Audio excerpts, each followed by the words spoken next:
That was mystery solved.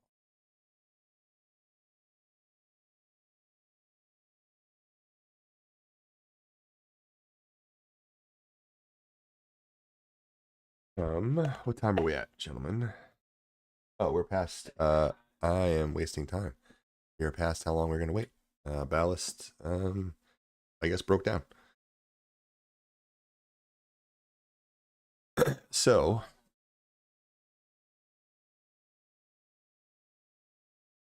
I don't see any message from him or reply. So, yeah, the party just, well, not only did you defeat the Redcaps, but you finished the encounter at the lake, where a giant unicorn broke into 4 different automata, and then one of which got possessed by the hag herself. But you managed to, with the aid of the unicorn, obscure the fact that they had managed to gain access to the unicorn's lake. So in theory, the hag may or may not know that her plan worked. Furthermore, you guys chased down the Redcaps to make sure that she didn't get any verbal reports from anyone that she had sent out. With that, that gains you all a level up. You're all level 11. Congratulations. And I believe we can pick up the game right there if no one has any other questions. I'm not sure why Yenris is tiny.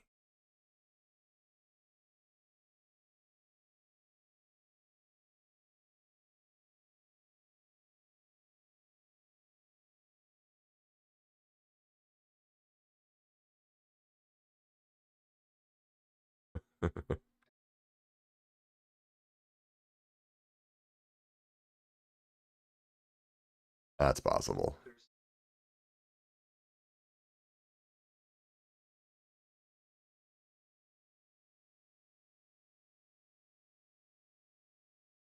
That sounds about right.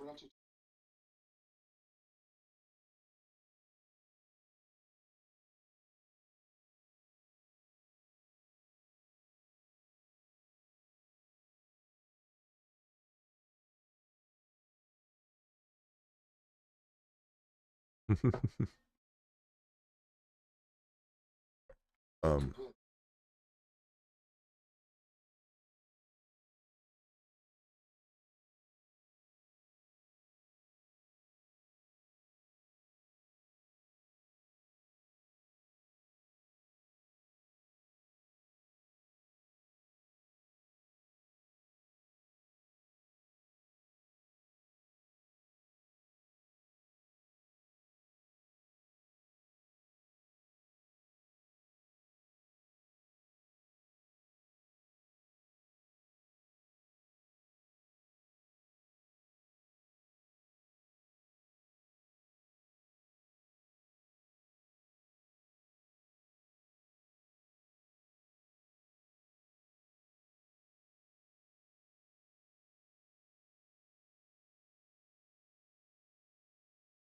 okay, so you guys want to head out and find Mordred?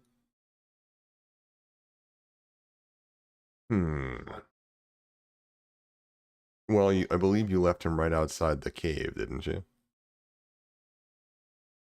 Yeah, the hive. I'm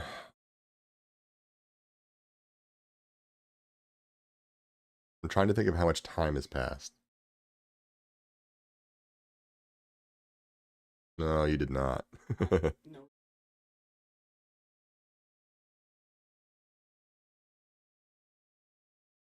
You didn't kill the king.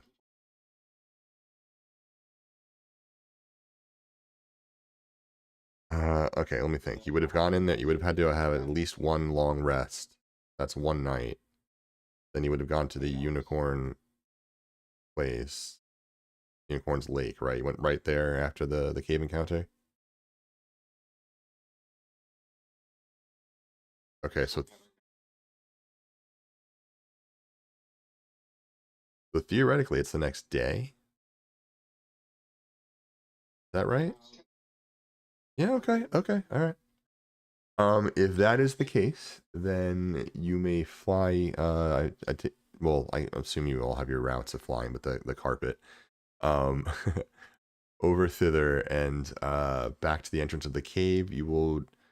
Um, you would find Mordred hiding and or just hiding amongst the foliage. And he would kind of hop out upon your approach, waving at you all. He's alive.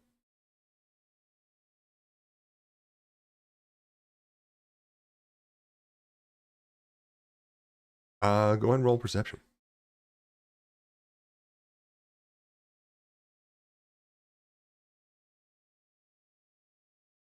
Oh, hang on. You probably need to be on the same board as you do.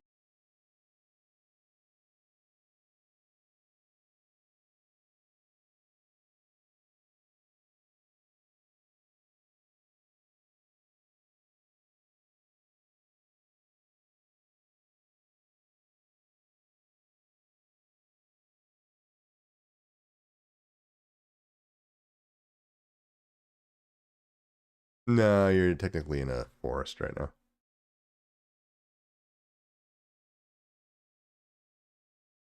Yes, yes.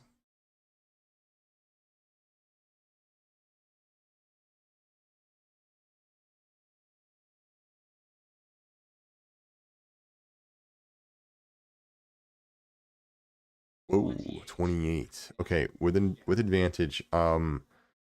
He is definitely showing signs of nervousness. Looking at his body, you can see that he has been visibly scratching at the side of his body that is carved wood. What else? And he looks not just tired, but he has a nervous edge to him. He seems very happy to see you. He'll greet you warmly, and he'll say, I'm so glad you came back for me. I saw you leave, and I thought you had left me here. The noises coming out of there all evening, they've been terrible. It's like there's a war going on. Quiet now. Well, there's still screams every now and then.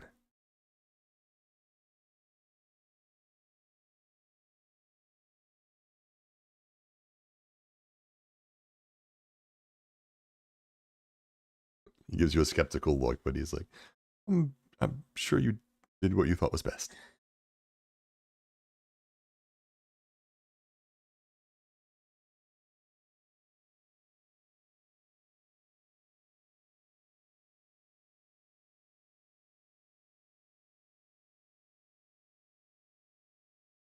That's good. That's good. Uh, you can see him visibly. He takes his organic arm, or his original arm, and he scratches visibly at the wooden arm. Like not great, not great. Uh, I don't know. He says he's rocking back and forth on the balls of his feet. Um, I was originally able to feed this. He's visibly rubbing at his arm. But you've sealed it, and I don't know what to do now. But it's still hungry.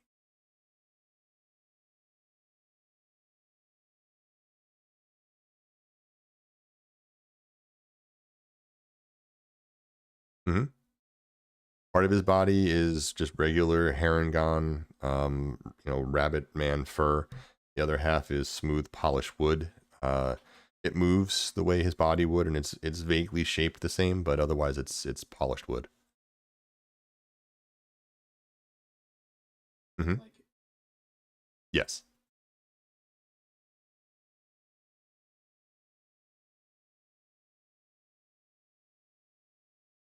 certainly you can.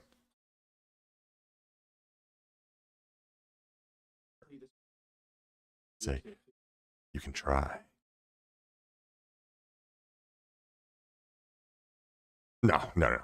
I need that sign. I'm gonna put up a sign somewhere in my little setup. You can certainly try.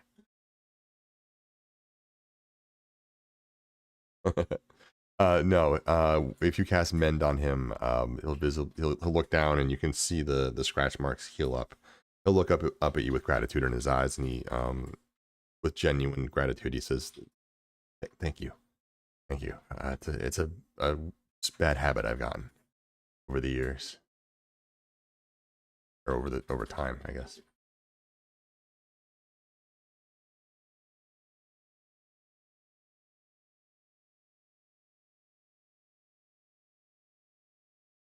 He cocks his head at you and he goes, I thought you knew it. It was Bavlorna. Well, at least she's the one I made the deal with. I don't think it. I think the whole coven might have been involved in the making or in the bonding.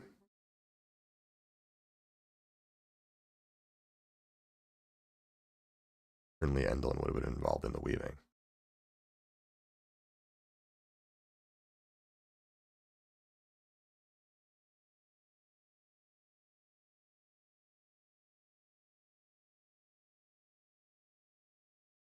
I should mention the sounds coming out of the cave, by the way, are horrendous. All kinds of different screams, some of which are humanoid, others are not.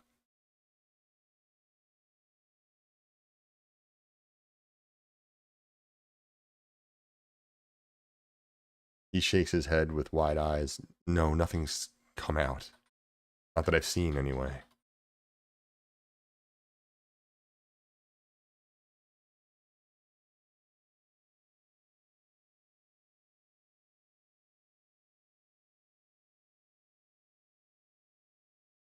Mm-hmm. I'm sure it'll be fine. There's definitely going to be no consequences to leaving it alone. Anyway.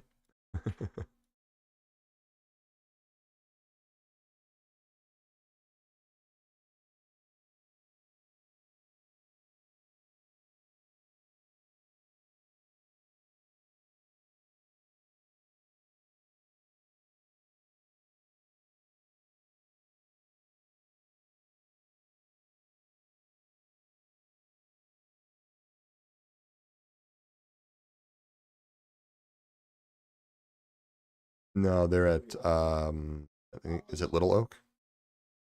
Yeah, a traveling treant. Yeah, you guys should leave Grandfather Oak alone. You turned him into a half crystal creature. Leave him alone for a little bit. And then you're really like, peace out. Oh god, it's you guys. Oh no.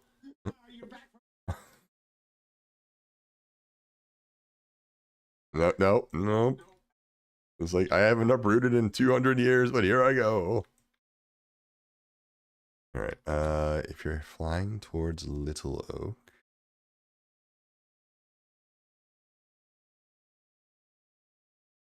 as you fly away from the hive, I should mention that the landscape around is visibly withering and blackening. It'll be fine. I go fancy. What was in there? Couple things.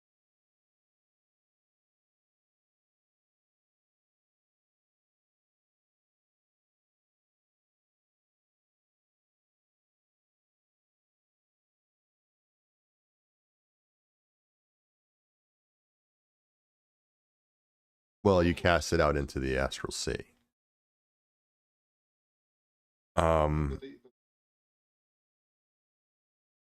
A former student of yes.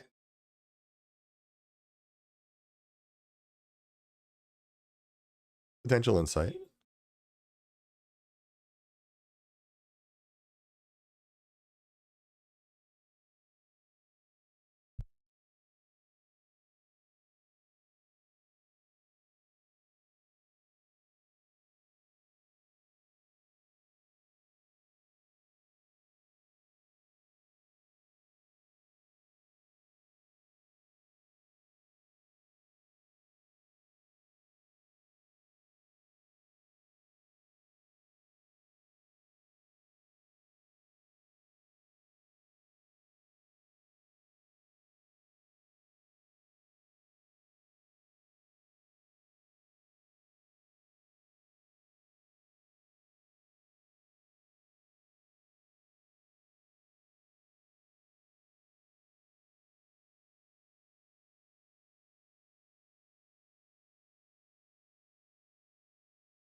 Believe that was your plan. Alright, summoning you all to Little Oak now. Remember how to do that. There we go, summon players to the board.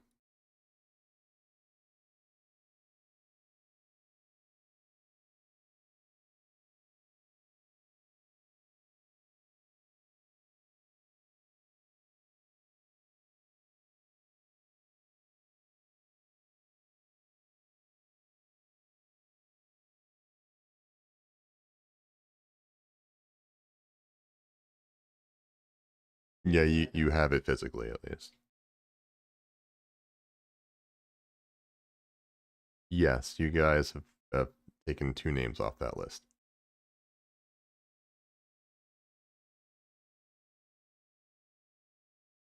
It was the firebug.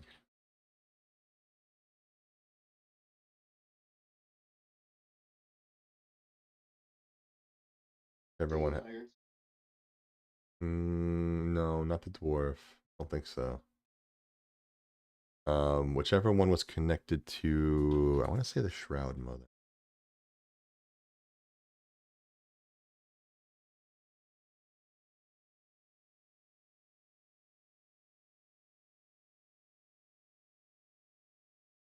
Important at the moment. No, it wouldn't have been him then. It was the guy with the fire powers. One of them mentioned fire. Anyway, it doesn't matter right now. Well, I mean, sorry if it does matter to you guys. If it's really important to you guys in character, sorry. Don't let me tell you what is or isn't important. But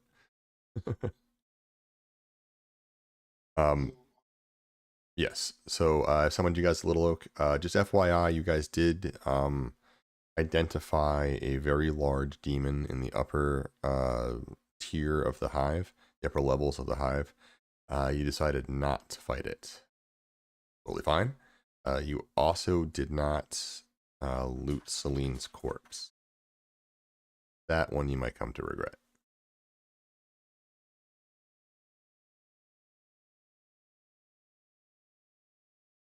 Always your choice. This one definitely will have some consequences. You're gonna love it. All right, so right, I'm the DM. I have to narrate things. You guys arrive at Little Oak, flying over the land of Thither. I assume you're flying low. I'll give you guys that assumption. I'm actually going to ask somebody to roll a D100 for me, though.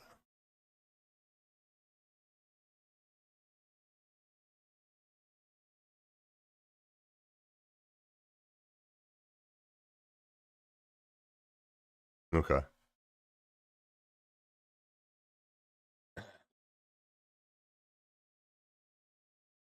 I would say, well, you have passed without a trace. I would give you another D10. Okay.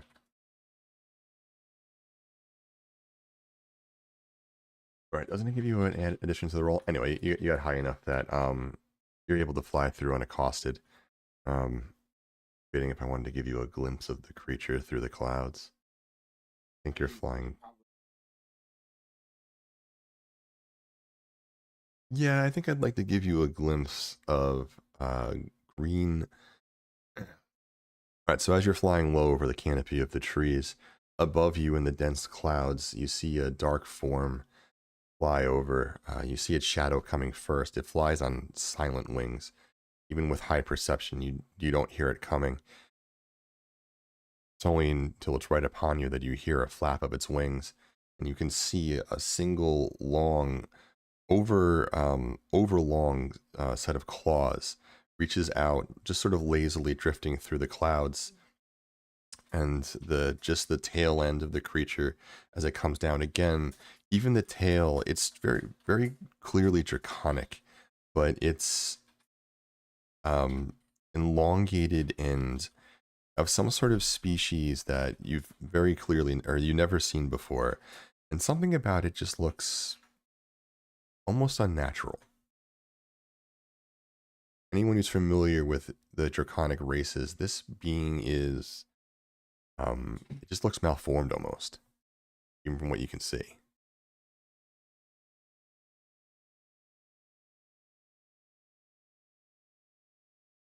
You knew that she was courting it and was friendly with it, but she's an archfey, you know. A dragon is going to be submissive to her.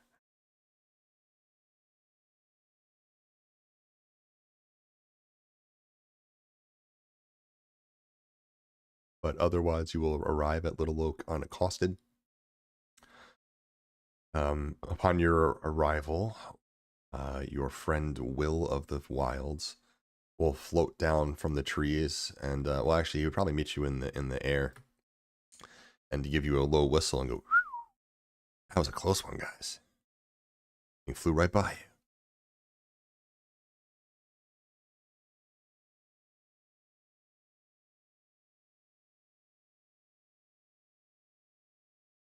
you. For its next meal, I would imagine. You pay attention long enough, or if you want to follow behind it, you'll hear it. I don't think I've seen it miss yet. It's something it wants. It's a very successful hunter.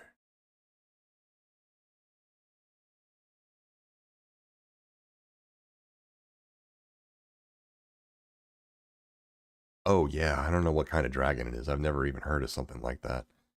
Its fingers have too many joints, and its claws are awful long.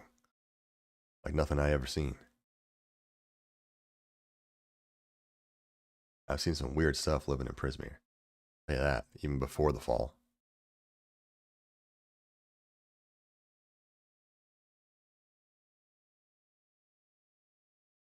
Yeah, yeah. Yeah.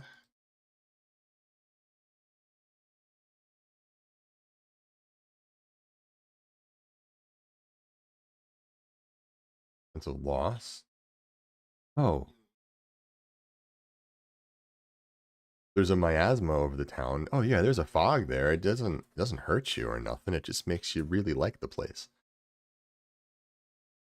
It makes everything seem all happy and sunshiny and bubbly. Really? It looks at you weird. What were you told? Sure.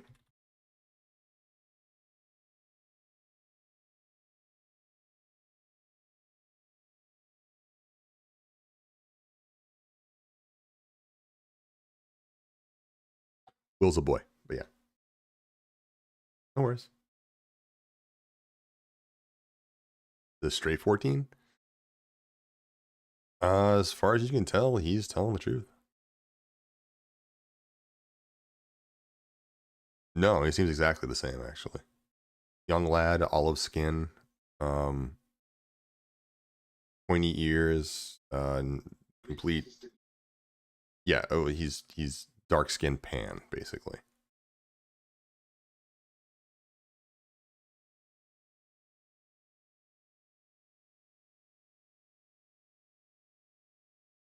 What do you guys remember being told? And that is true. Prisoner would protect children. Prisoner, yeah, children can't be harmed in prisoner. But what were you told about the fog that you remember?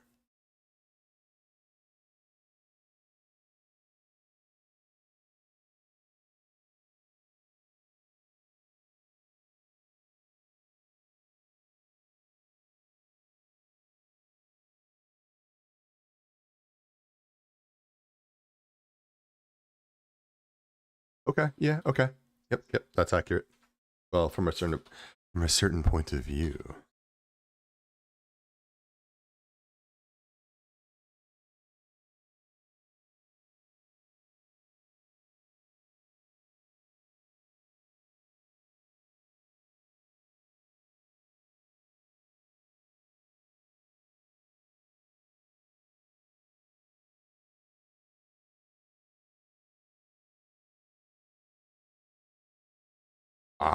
He's like, not not that I know of. I mean, if you're a hag, you seem to be fine. Are any of you guys hags?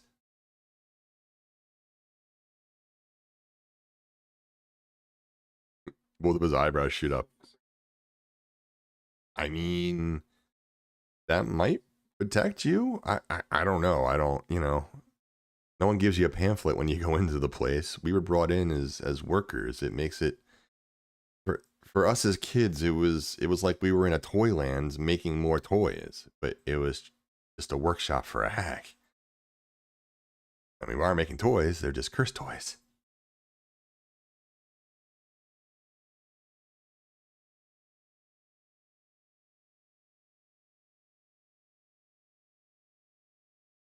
Yeah. From above in the treehouse, you hear a rattling. Hey, hey, did they bring any boggart oil? I'm getting dry over here.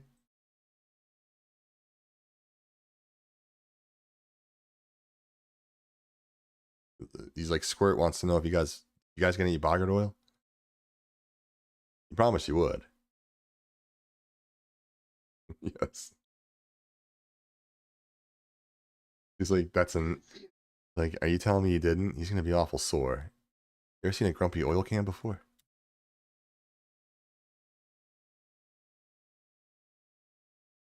Like, no, they didn't bring any. Ah, rust and ruin. What do you mean?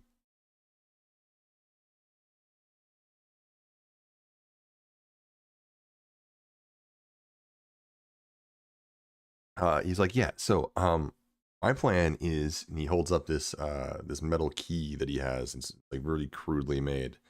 Um, I made a copy of the key from the hag. See, I took it, I took her key, I smushed it into a bar of soap when she wasn't looking, and then I used that to make a mold into this new key here.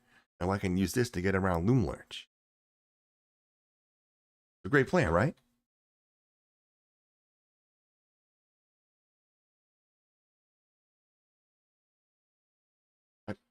Something wrong with it?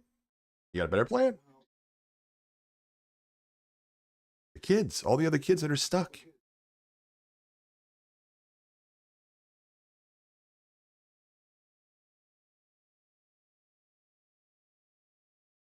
I mean, they're all going to be held together. Um, they're basically, it's like a prison, but a work crew. They think they're in a toy shop making toys, but they're in a workshop, right? So they live in one little room, and they work. They during the day they go to um where she has us make the toys. If you do well, she gives you a ticket to go to the carnival. That's what, the incentive. But otherwise, you just, when you're done, you go, back to bed. The kids are under the mist, so to them it's all just fun and games. But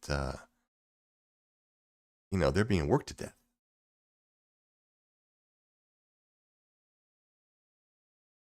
If they run out of, actually, no, they're not. Scabatha, she thinks she's doing them good. She has this whole idle hands or the devil's plaything going on. She thinks giving children jobs is the right thing to do. She literally thinks she's helping.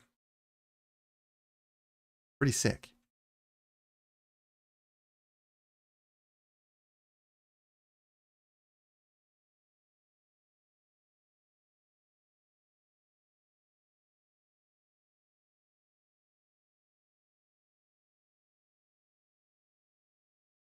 He takes a deep sigh and he's like, originally it was just the hag and red caps, but recently I've heard from the birds that put up more defenses, automated scarecrows and some sort of alarm system, and Gloomhaven, the town around her little throne there.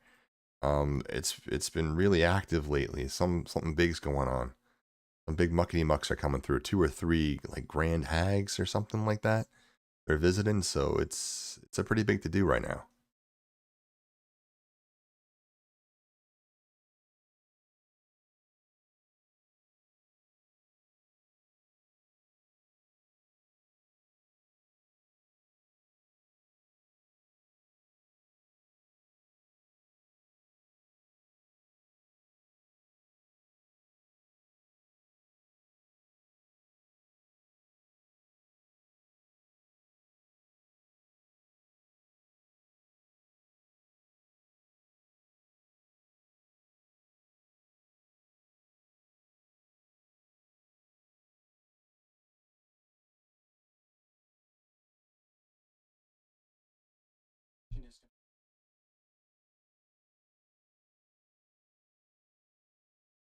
You're asking Will? From what the other kids say, because he's still in contact with some of the children, um, it's supposed to be a whole day of events. Like they're gonna start, I think pretty early, like 10 a.m., something like that. They're gonna have a whole bunch of items auctioned off all throughout the day. They got 2 or 3 big ones they're saving toward the end.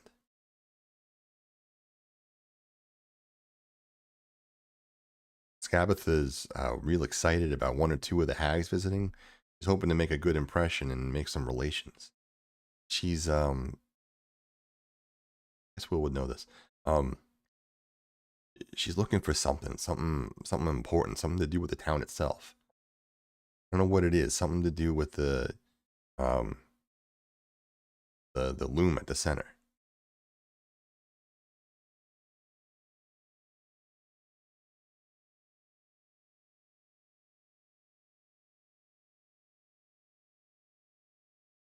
It's very insightful.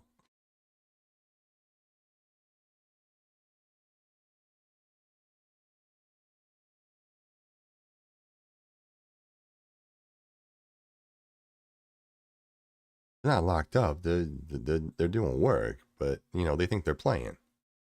They'll be throughout Loom Lurch, but they'll be in the workshop itself probably during the daylight hours. Yeah.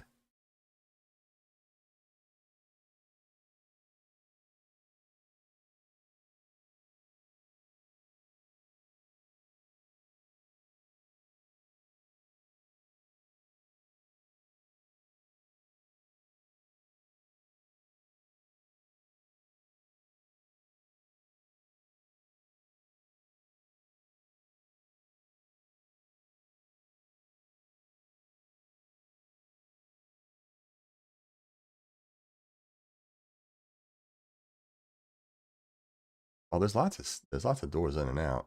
Um, Here, let me sketch you something. So he'll grab a stick and he starts drawing in the dirt. And will all humor me and check out general chat. Right. Uh-oh, this file exceeds the size limit.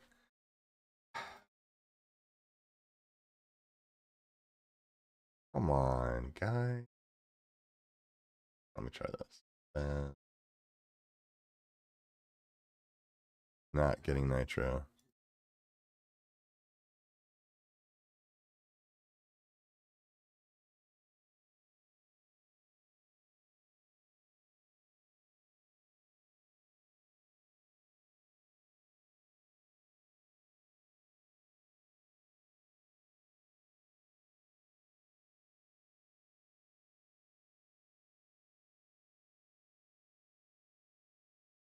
There, I got it in general.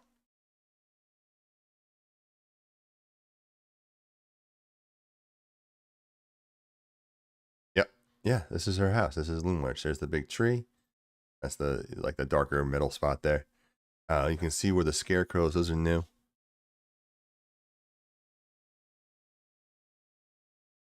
The safest way to get close is right here, the candy shop.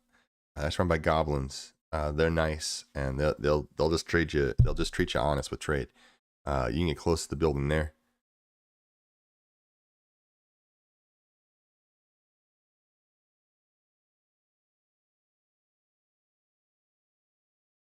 Nah, they got an auction house.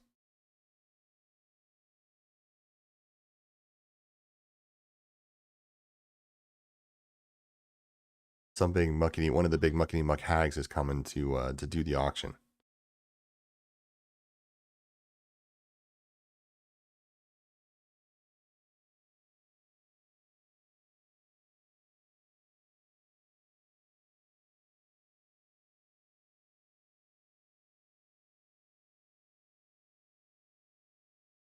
The tree is the building.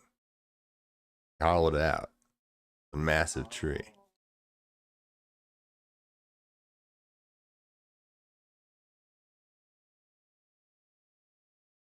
Yeah, it's a great white tree. She brought it in from somewhere else. Been trying to make it grow still, from what I understand. Got 2 or 3 offshoots from it. Yeah, you can't miss it.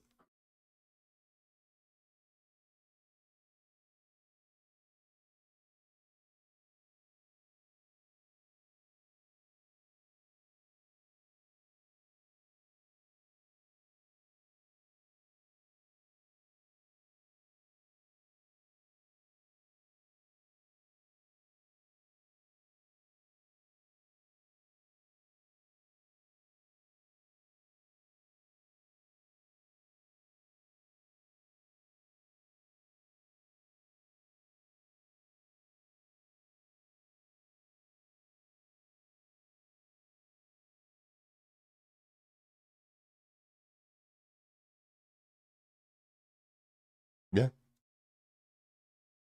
you like me to step in, or do you remember it? Would you like me to step in, or do you remember? Okay, go for it.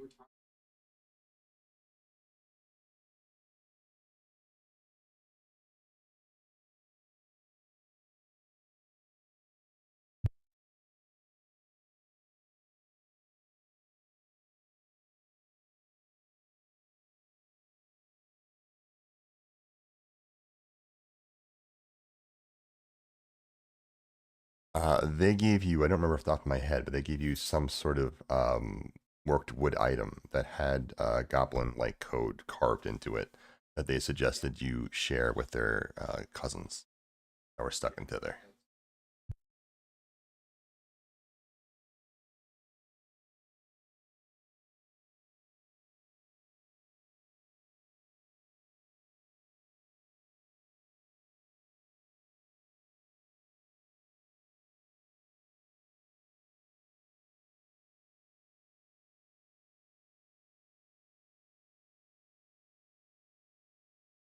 Say that again?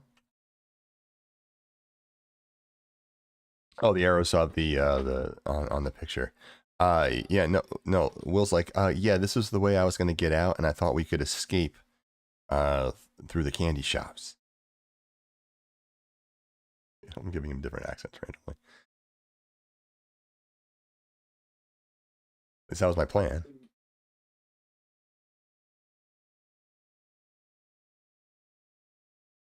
But oh, you don't want to go that way. No, that's um. We had some friends, some dogs that went there, and one of them didn't come back. They told us not to go that way again.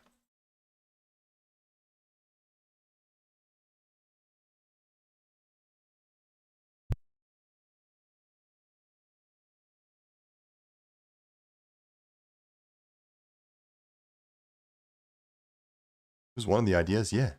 Or go into the candy shops and out through the weird mushrooms, whatever.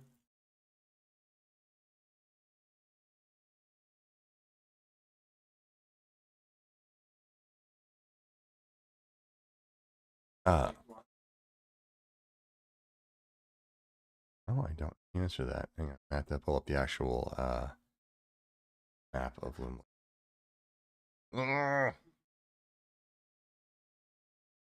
Yeah.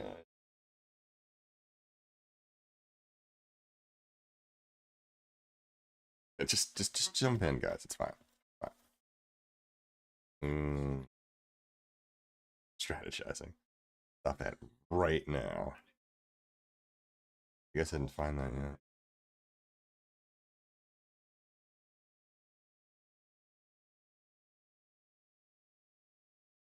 Something could just come out of you. Okay. At the end.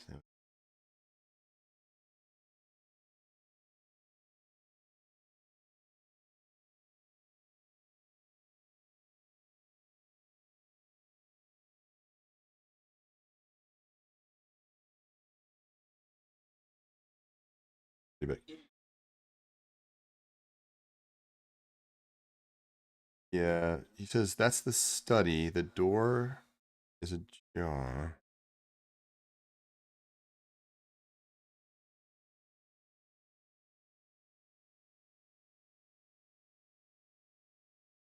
Okay. Does it depict the door?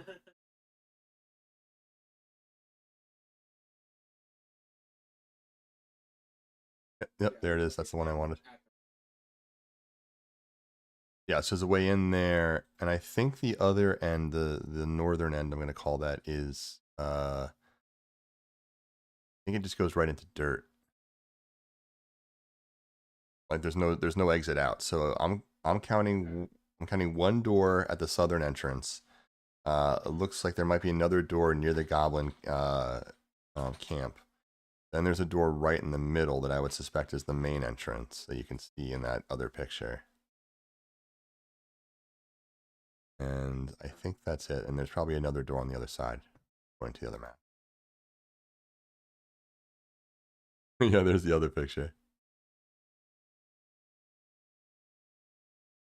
Oh man, I wish I had found that one first. That one's way better.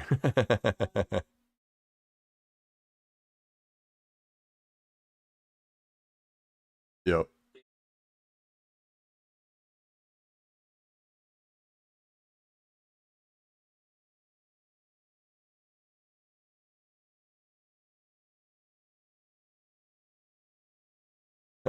It's like, I mean, they're just mushrooms that grow on the ground. They tend to grow in circles. I mean, they're fine, I guess, but the hag likes to walk through them randomly talking to them, and sometimes she slices open her hand and gives them blood. So, you know, weird mushrooms, right? What do you want to call them?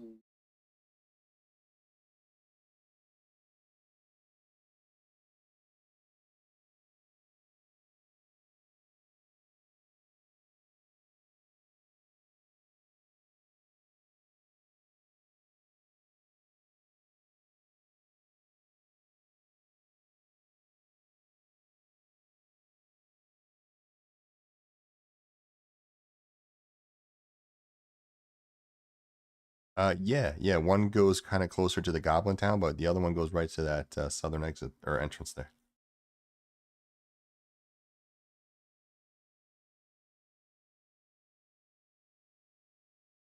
Yeah, they scream and holler real loud, and then they come at you. What I understand. Kitchens, the hags. Her alarm system goes off, she'll come running at you real quick. No, it's the scarecrows.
Oh, you know, no, there's pigs in there too. You're talking about sow pig?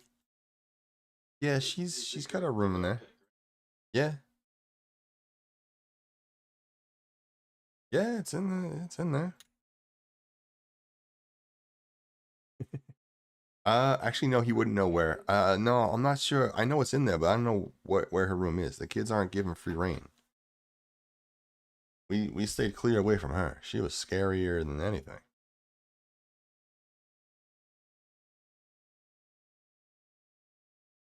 Animals? No, they tend to use human curses when she harvests them.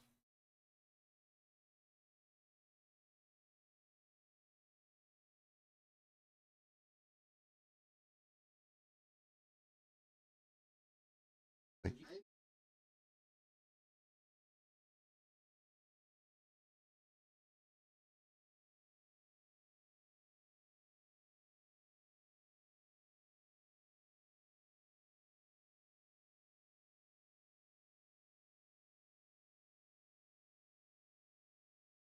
What do they do?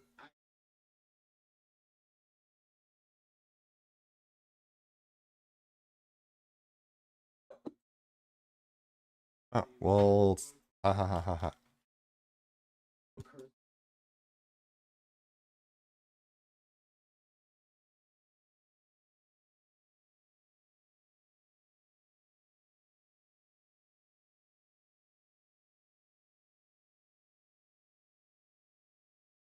Yeah, sure.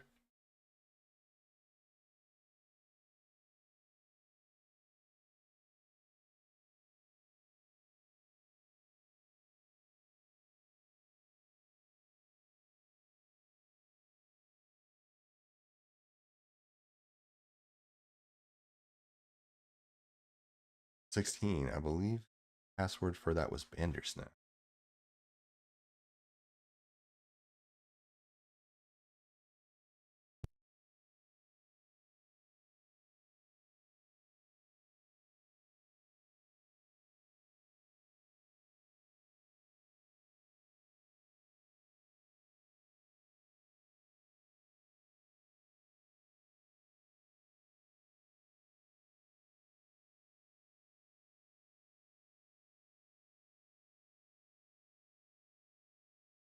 Will's gonna chime in. He's like, you know, you guys can just go, like scope it out. Unless she's looking for you personally. The whole town there, you can just walk through. Just don't, just be careful and don't make any deals. Right? I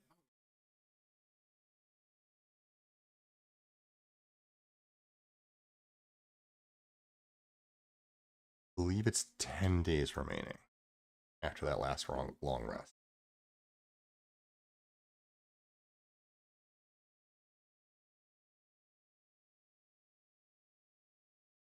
Gloomhaven.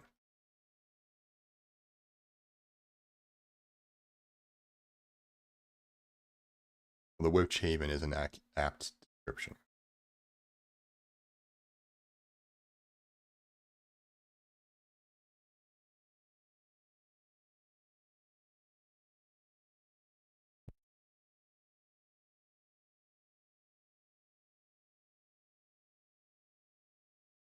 Chucklehead.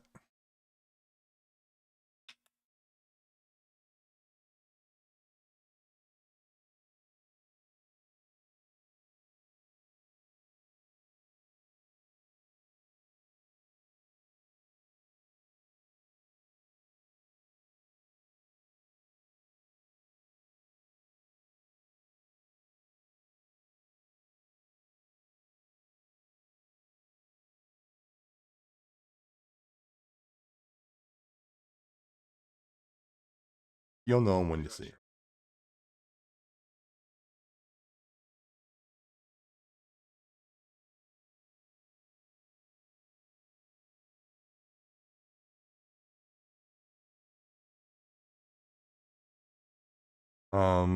Like, I mean, she does as she wills. Definitely stays in her building a lot, but every now and then she rides a rocking horse across the sky. Even the Jabberwock stays away from her then.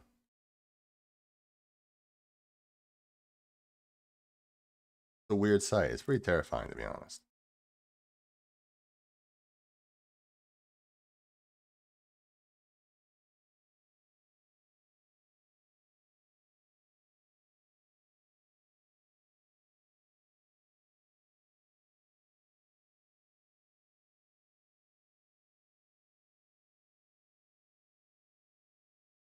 Probably in her room. I would keep mine. Uh, Actually, yeah, that one I do. Yeah, we're not allowed to go there. You can mark it on the map for you.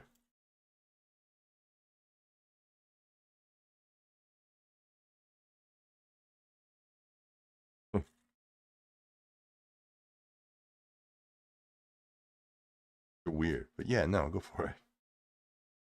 Little Oak will watch over you. You'll be fine here. Nothing will bother you.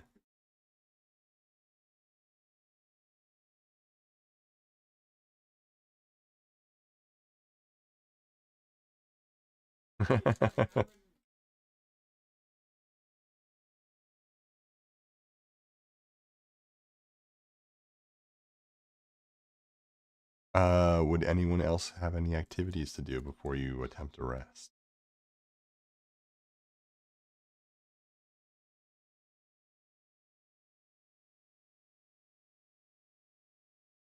Anyone?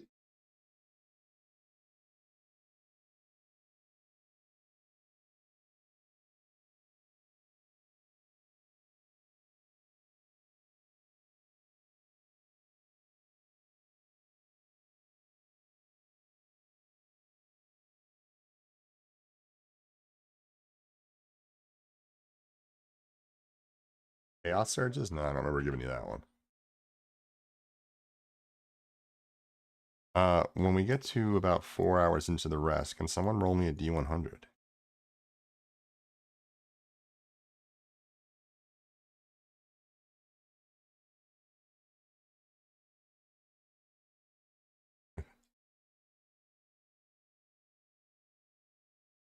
Or your evening will go, or your rest will go unimpeded and uninterrupted. They all take a long rest. You beat it by 3 or by 4. Over under was 50, gentlemen.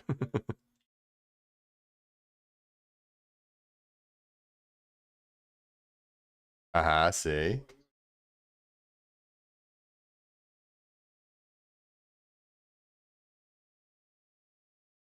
Yes. What? Oh, oh I got it.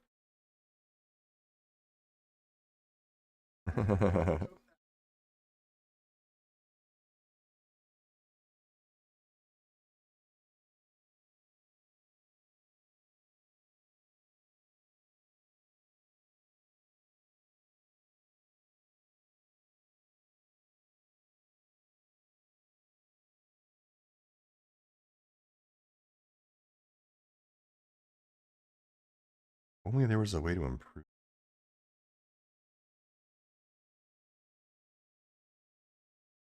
It would be awesomer if it was against saves.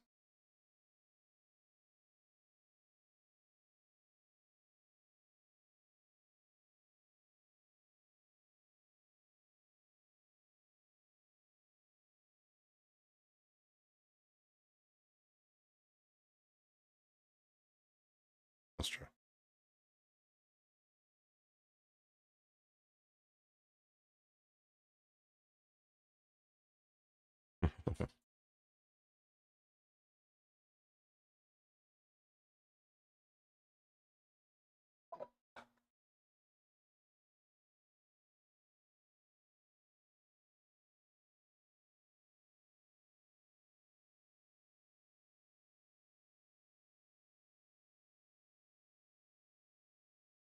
You guys are leveling up. I am going to 2-minute bio break.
Well, that's turned weird. What the fuck are you guys talking about?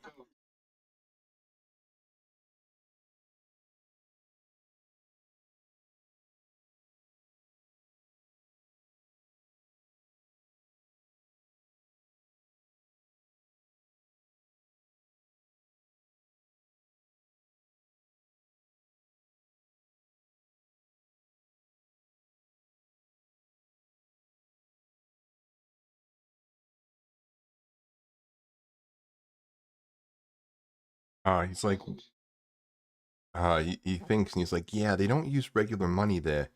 I mean, they do use gold coins, but they're real weird. Um, they tend to have some, they're like over large, and looking at them even just gives me a headache. I've never actually held one. They trade. What's that? Yeah, he looks at it and he turns away. Yeah, that's it. That's it. He looks at it like he shields his eyes like it's a bright sun. I wouldn't call them common, no, but they trade them, and I think some of them are worth more than others. I don't know why though.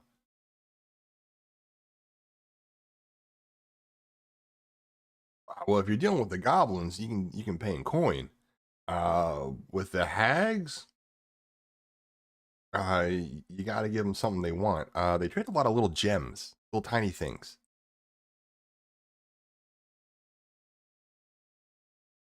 Yeah, that's it. Take those, no problem. You can get whatever you want with one of those.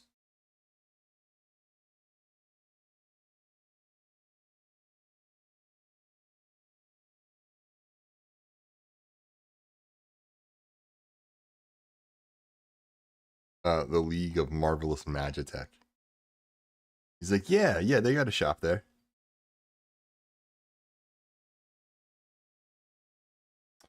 Yeah, he'll draw a large map out with several like very rough squares. Um, but the league shop is on the northeastern side.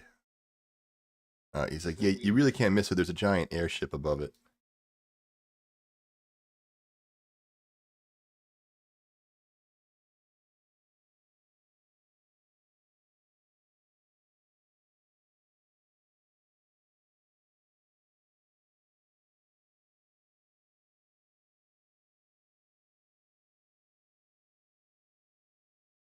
Anything else the players want to do before you approach Gloomhaven?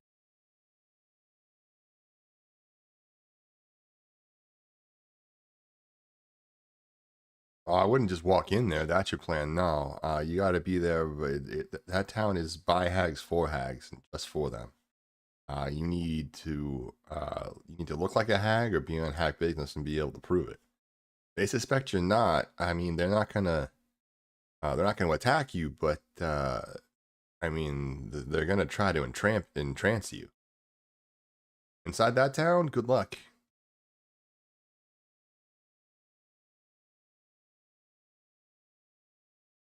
He just shrugs at you. I don't know. I mean, you guys said you were hag adjacent, right? I mean, lean into that, I guess. Can you make yourself look like a hag? Do that.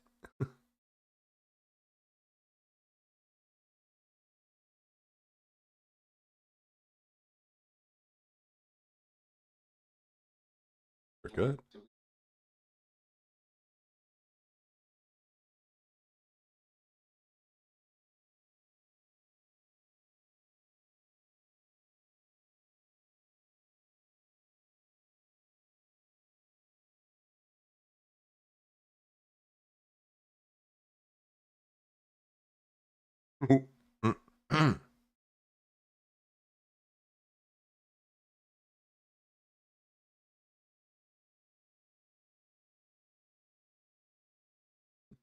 my hag.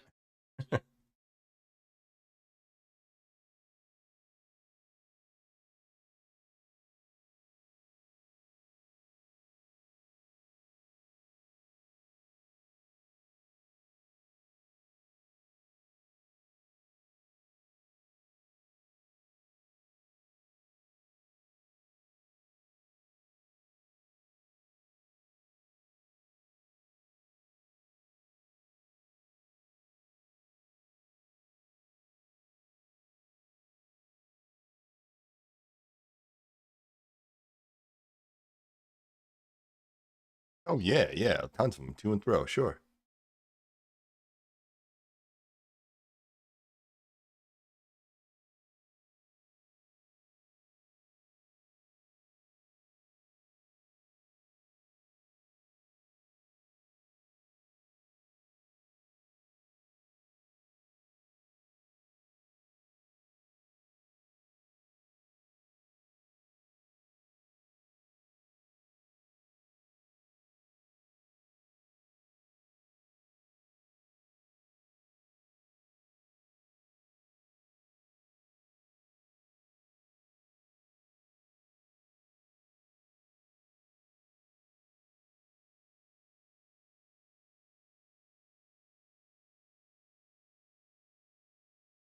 Where to meet up? I mean, look, you got the. I mean, look, you got the Grand Loom in the middle. You can't miss that. It's a great place to meet up if you get lost. But all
right, you guys are ready to approach.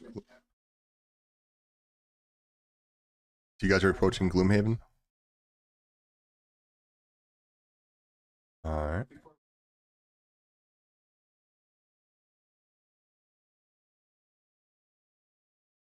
Want to describe it?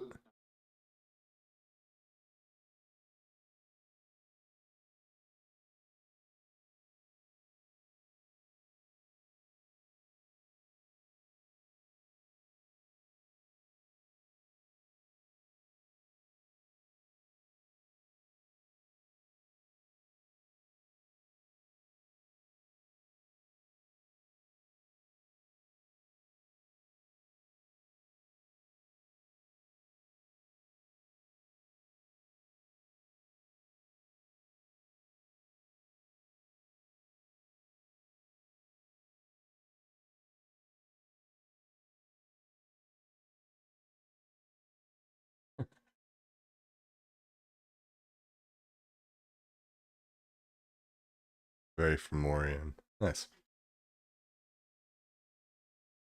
So Audrin got Godwin hags out, and I mean Audrin already is half hag. So anyone else taking some steps?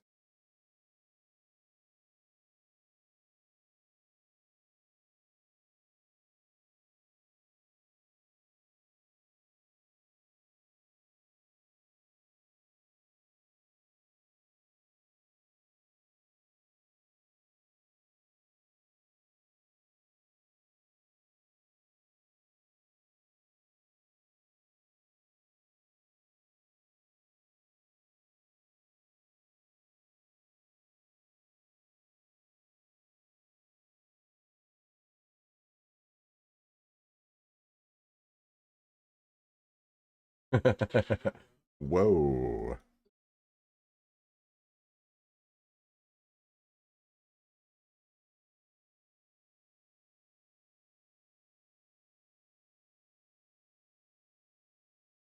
What do you mean, you people?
All right.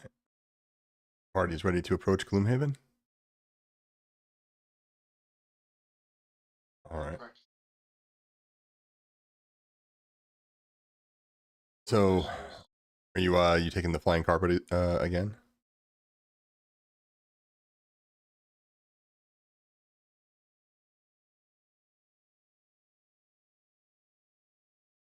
All right. So you fly over thither, heading generally northwest, and as you approach Gloomhaven itself, you would see the sky darken and a haze begin to appear on the horizon. As you get closer, the shrubbery and the trees begin to thin, and you'll see buildings with some of them having smoke kind of lazily pumping out of them begin to appear within the haze. At the very far end is a massive building carved out of a giant white tree. It sits with just a few limbs sticking out of the overall haze.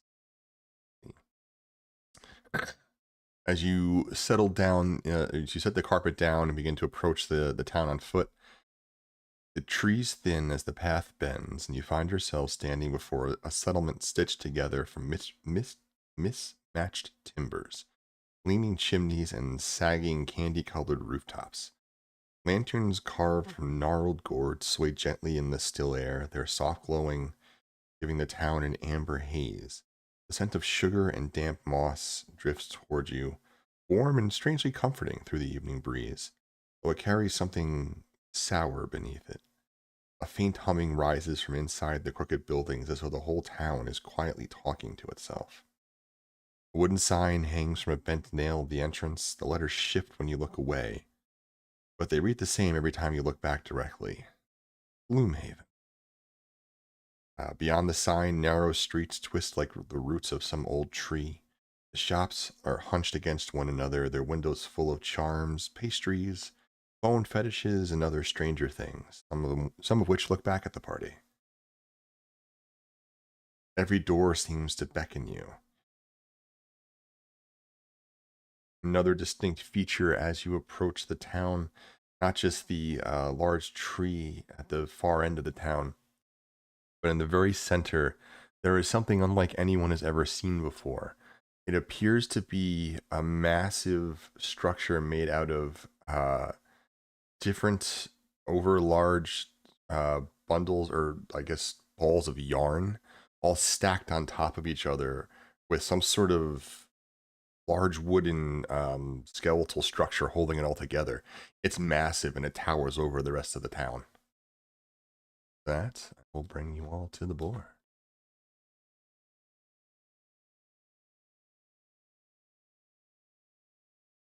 If you look at it long enough, yeah, it'll kind of flicker in and out. Welcome to Gloomhaven. Who am I missing? God, what I'm missing. There we go. No worries. The Gloomhaven, y'all.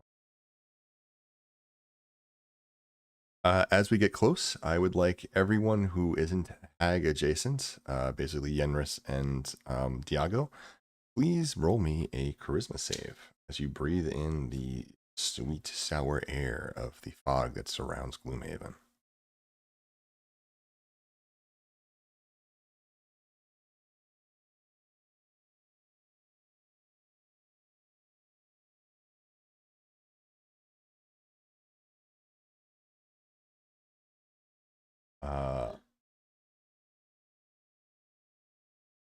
Yenris,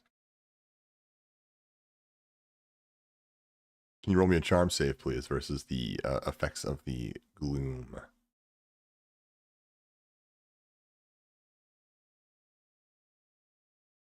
Oh, yeah, thank you. Derp, derp, derp, derp, derp.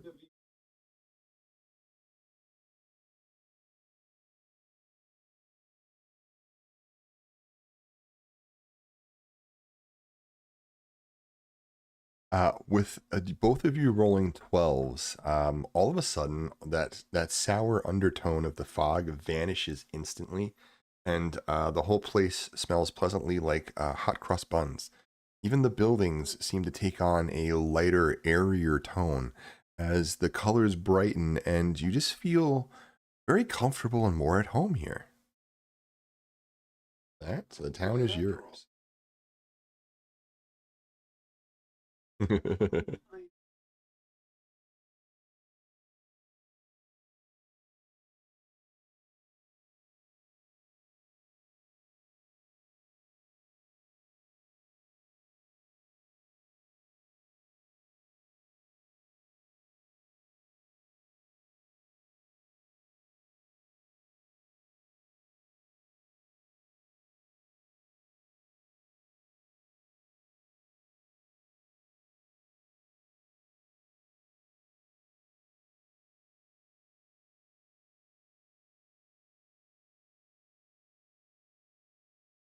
How would you know?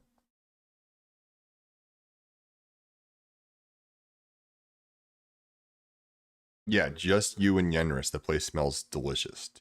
It's like, good.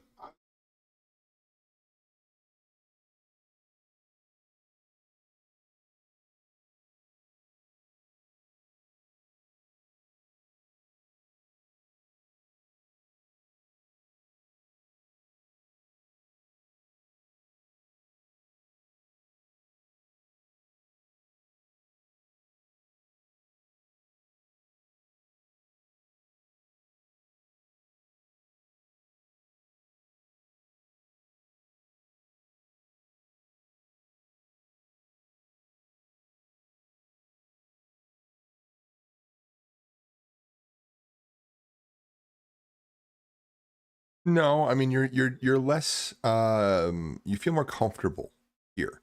All of a sudden a lot of your anxiety about the place, things like maybe getting caught are a little less concerning to you.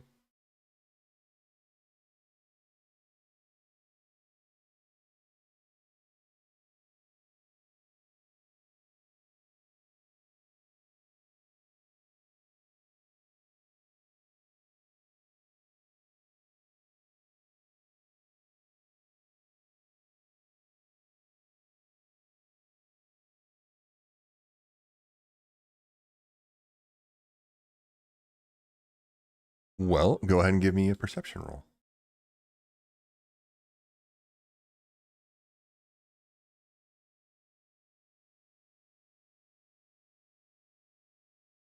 With a 10, the fog is swirling fairly thickly and it does obscure quite a bit just outside your range.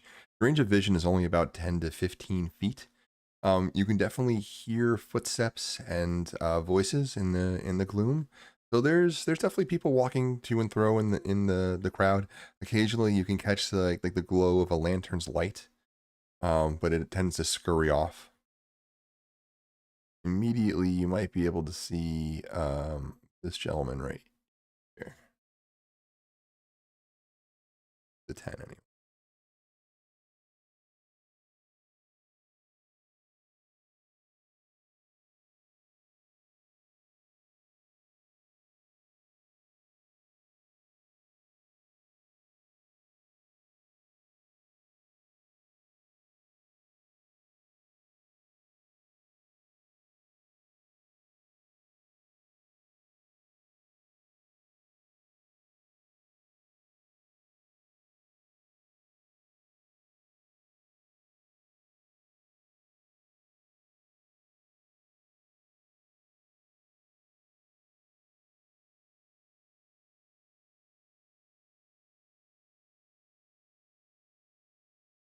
Little oak, yeah, they stayed with the giant tree and that protects them. Yeah.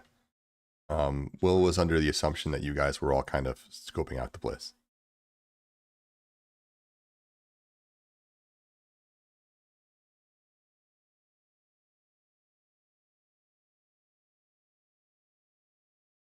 This whole place is the market. You're standing in it. Yeah. There's stalls and stuff, yeah, but there's stores as well.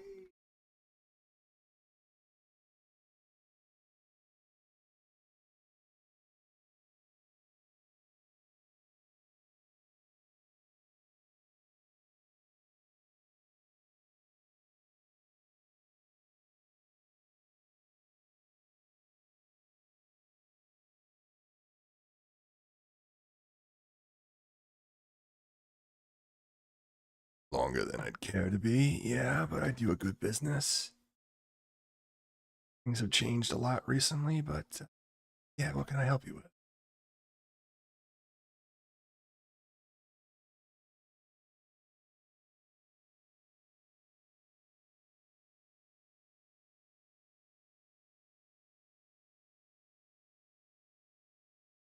Shop, you say? Sure, I can give you directions.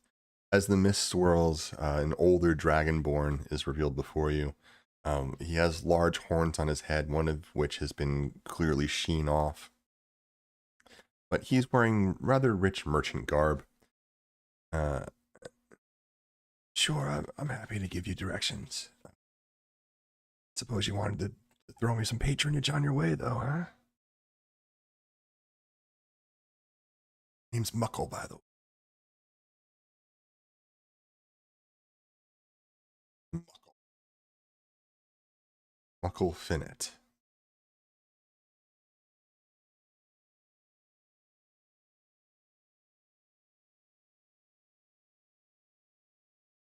Oh, odds and ends and some things that you don't want to ask for.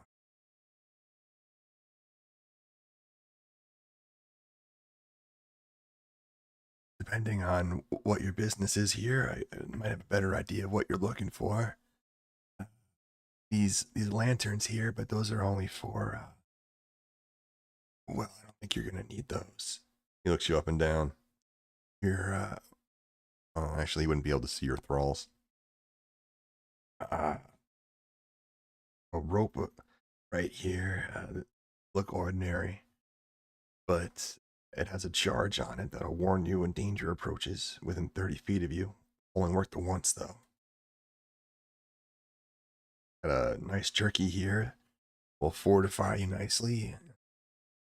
Should give you a nice little pep in your step. It'll last about an hour or so.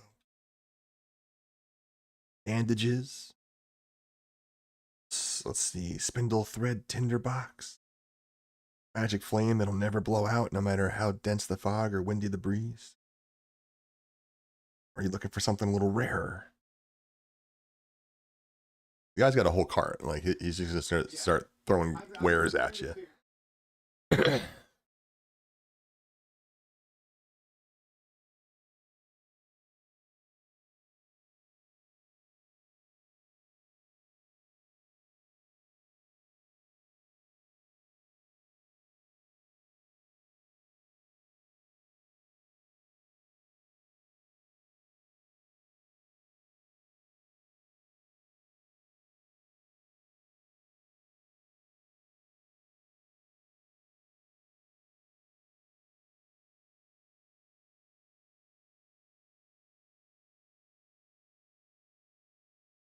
Oh, actually, I would prefer the normal coin is fine or aether gem.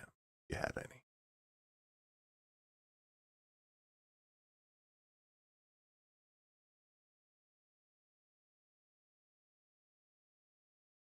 Just a rope of warning, single charge. It's 5 gold pieces.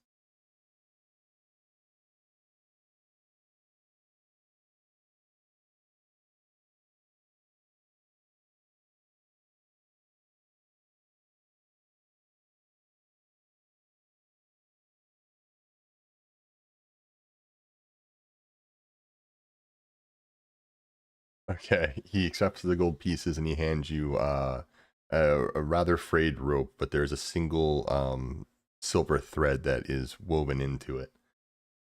As he hands it to you, he's showing a degree of deference to you, and he looks up almost coyly. He's going to ask, "It isn't too bold of me. Are you gentlemen here at the behest of one of a dame?"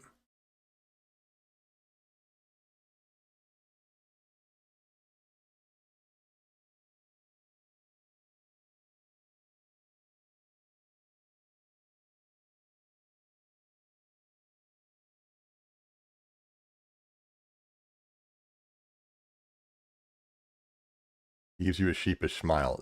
It's good. It's good. I'll keep you safe here. Um, I can tell uh, um, of hag spawn, but I haven't seen your faces around here. Since you've been kind enough to buy from me, I'll let you know. Males here are as much targets as anything. You have enough status to walk around. You don't have a matron backing you. Your open game. Be warned.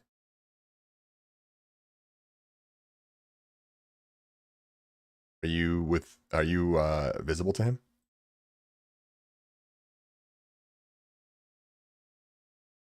Oh,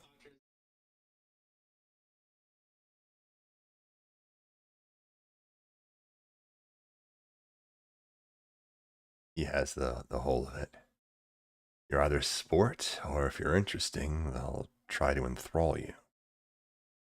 Lots of aunties here who would love to upgrade to mothers, even grandmothers.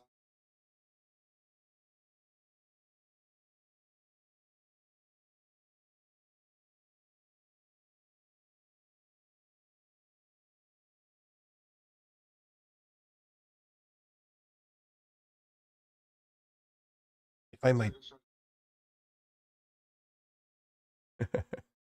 give me a performance.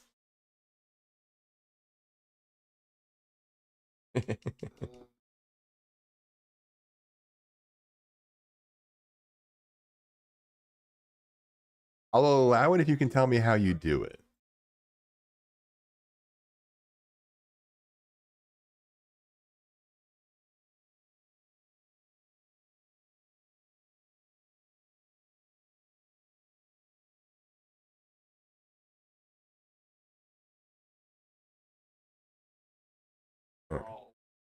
All right, you're trying to cover any missteps on his part by just throwing your entitlement around.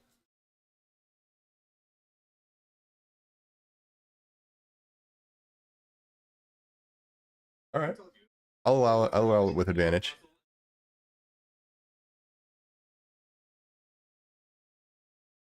Sure, roll advantage.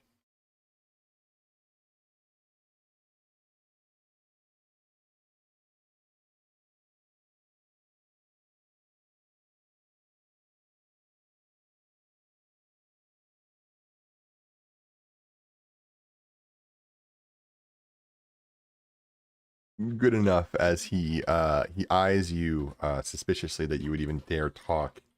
But apparently you have managed to make yourself appear meek enough to avoid his gaze.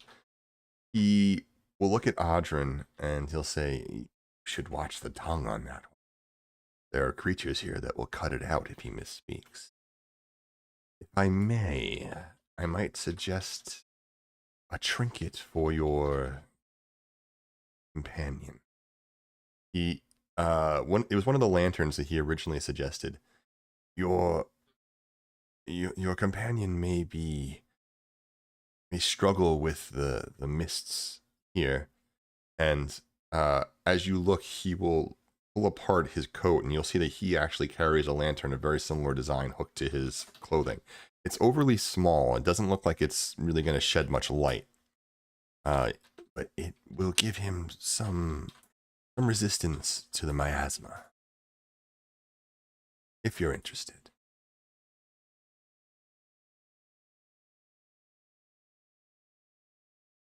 Yes, it would have to be on his person.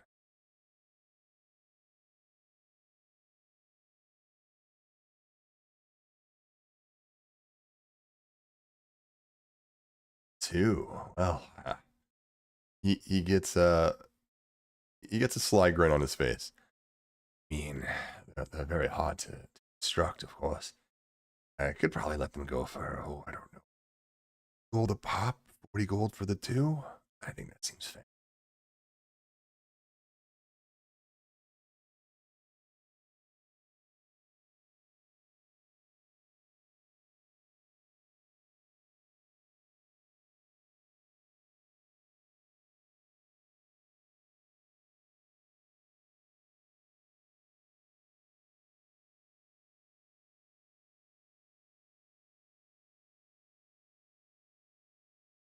A lot of gold.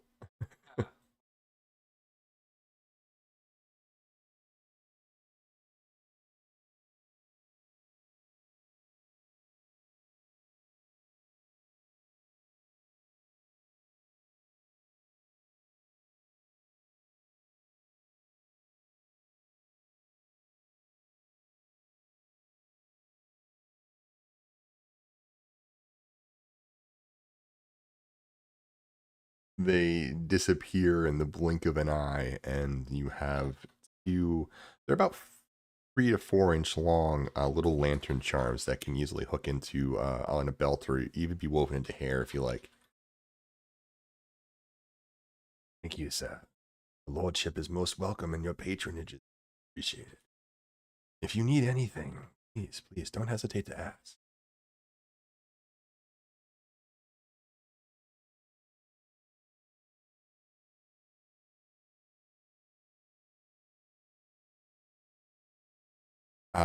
When you have those, you will get a +2 versus the charm roll against the miasma.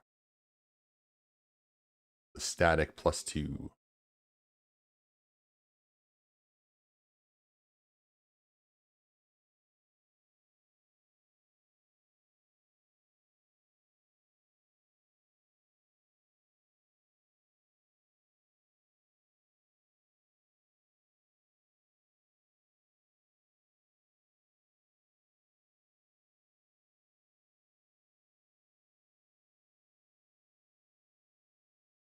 Oh, your first time in Gloomhaven? Sure, sure. He points over his shoulder. He goes, "It's right behind me here. This is the Pustule and Pearl.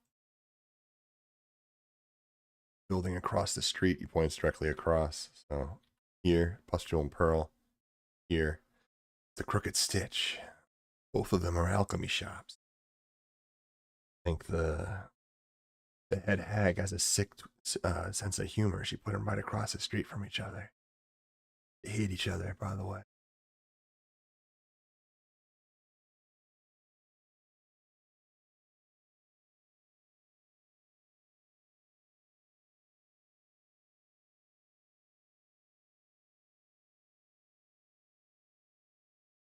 think she likes to promote rivalry. She thinks it'll make for stronger competition.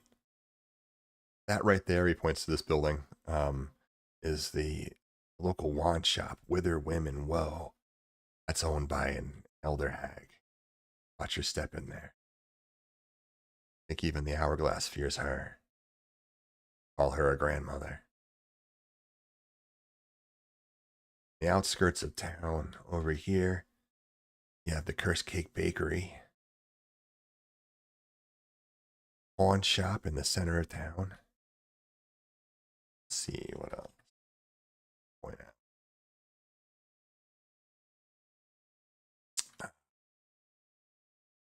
Just past the wand shop, that right there, that big building with the second story, that's the auction house. You'll notice there's a large lighthouse. By the way, this lighthouse here, that is to the what is that? The north or the southwest. It kind of flickers in and out of vision, and it appears to almost always be in a constant breeze. It's almost ephemeral, but then it's not. It would kind of hurt your eyes to look at for too long. That lighthouse there is a new addition. Showed up when the auctioneer came. Apparently a bunch of big hags are showing up soon, and well, then someone special, someone neutral that they would all respect. Big deal, apparently. Got general shops and stalls that are all around the center of town, around the Grand Loom. You work your way back.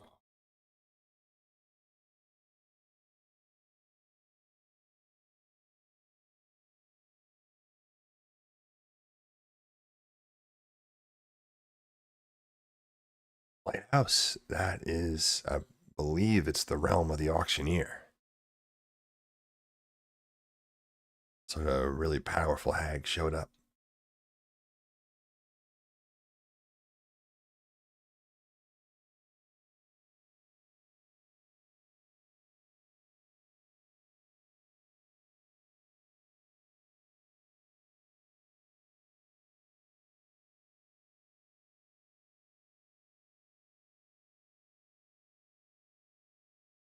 Yeah, yeah. There's a list posted inside the auction house.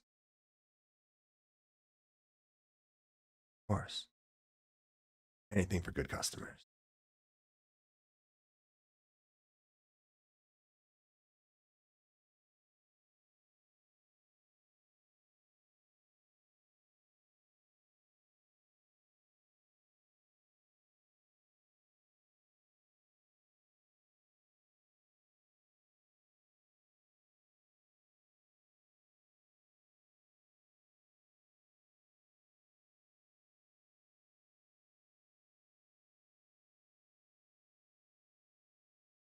ladder.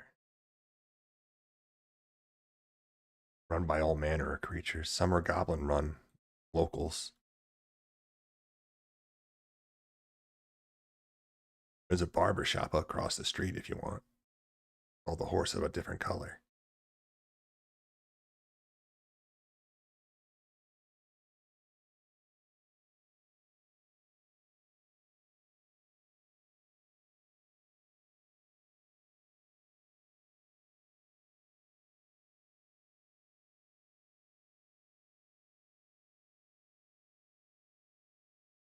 That's the wand shop. Yep.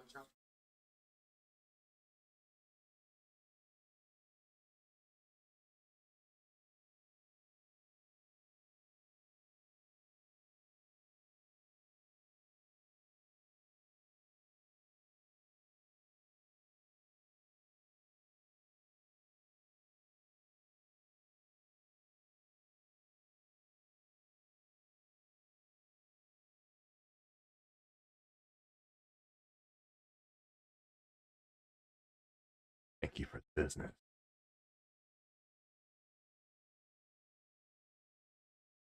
He'll put his hood up and kind of fade back into his cart.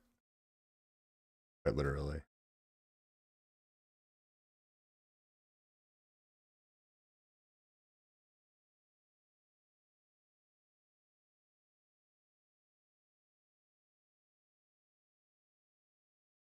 Oh yeah, no, you're still one level of charmed.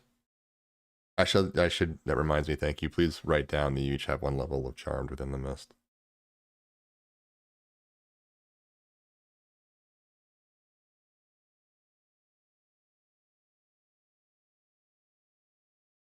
Oh, the town is before the players. Do you guys need a bio break? Alright, good, I'm good to. Then we can keep playing. The town is open before you. What would you like to do?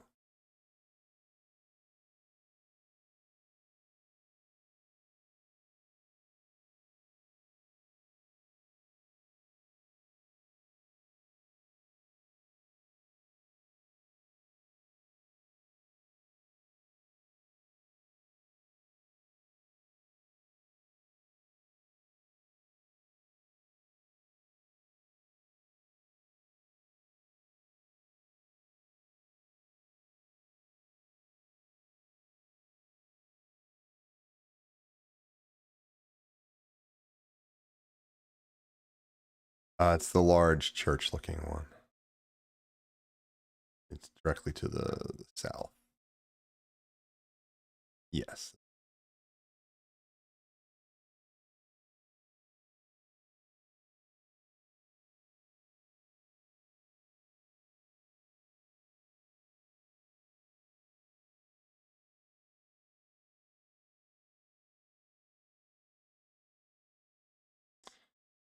Actually, that's kind of up to you guys, to be honest. With the long rest and nothing rushing you, you can arrive whenever you feel like it. So, what time would the players like to arrive?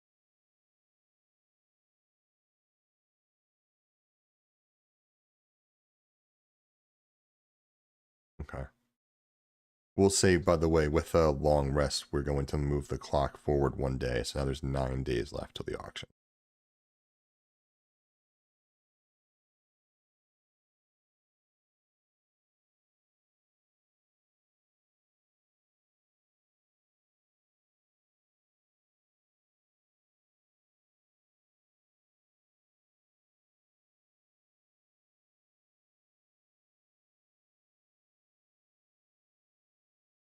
And sorry, you did ask a question. The town as you walk through is actually pretty busy. I didn't just fill it with the NPCs because it would have just clogged up everyone's CPUs.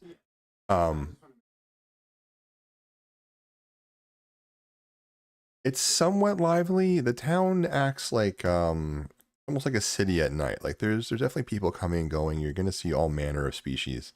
Definitely some of the darker species represented a bit more. There'll be a tiefling or two wandering around. You can see a hagborn or just an honest hag out in the open wandering through the town. What else would you see? There's definitely goblins coming to and fro. But that's all that would be obvious immediately.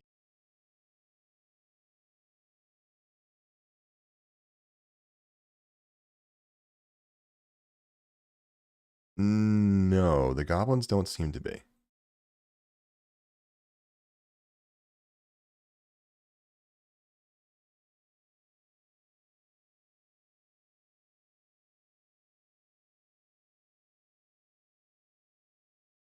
But as you approach the grand entry hall, or I'm sorry, as you approach the auction hall, the building itself is one of the more grandiose buildings in the area. Definitely one of the more better upkept, but still there is a sense of rot and decay present. There is vines and moss that are very clearly eating the outside of it. But as you approach, you'll find an long entranceway that starts here leading in. And there is a sign above the door that says Both Bees Auction House and Barter.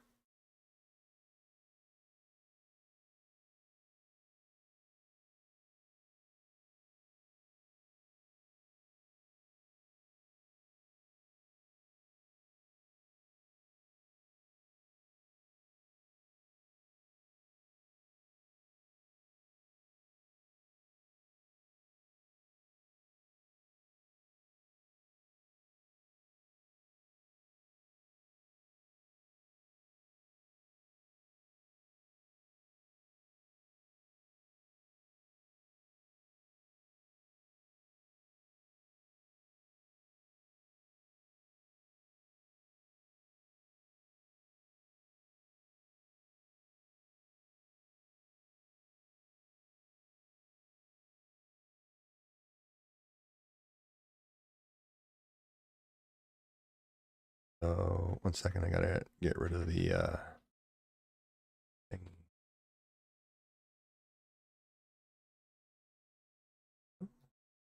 There it goes. All right, so as you enter through the grand hallway, there is a door to your right, which you have entered.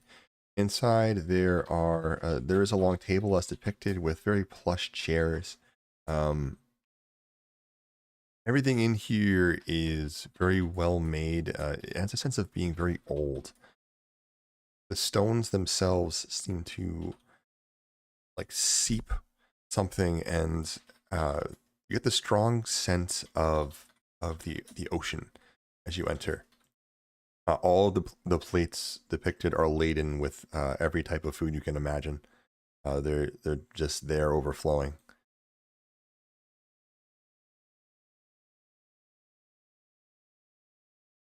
There doesn't appear to be any kind of attendant now.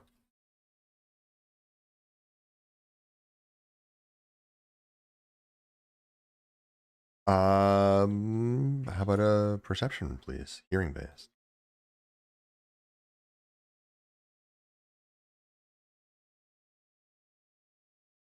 And you can hear somebody talking, but you're not quite sure from where. No.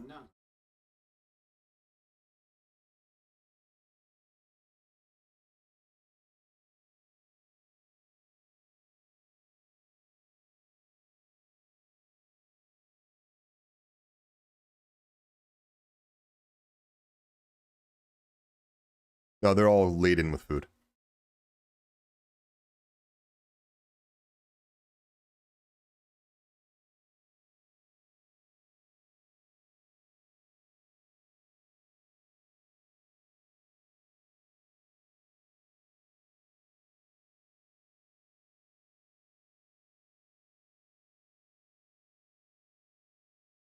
Yes, there is a ledger posted here where the light is.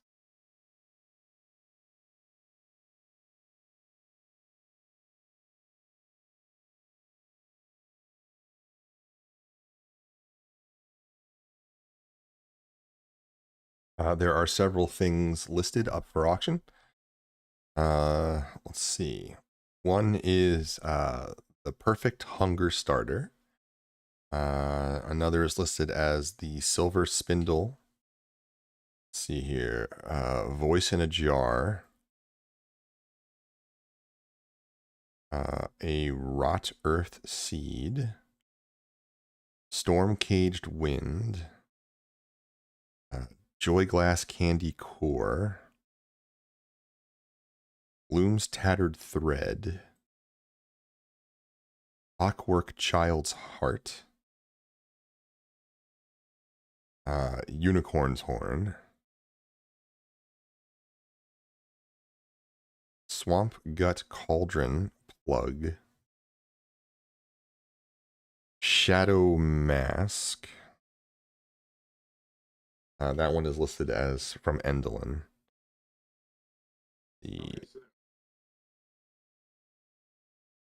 Yes, if you there's names in some descriptions, but this would take forever to read.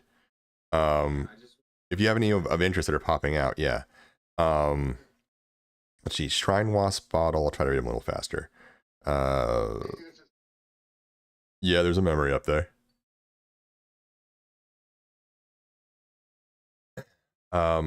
Stolen memory of the Evermore clan.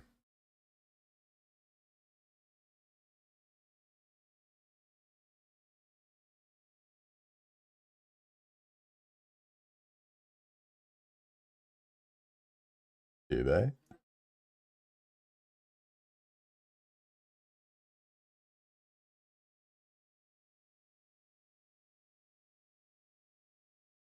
Oh yes, that one is highlighted. There is another, it's actually, there's a bundle of memories. It says just, assortment of stolen memories is what's listed.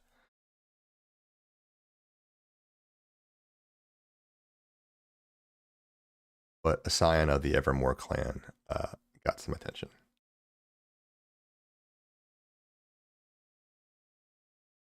No.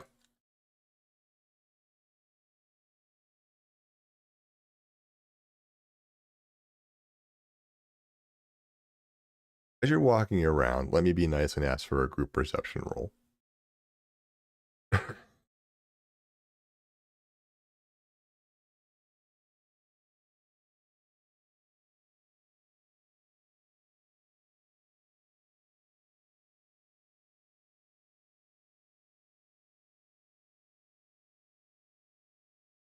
Sure. Oh boy.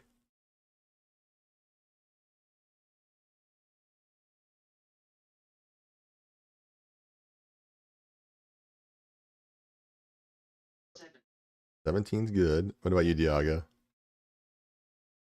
You're the tiebreaker.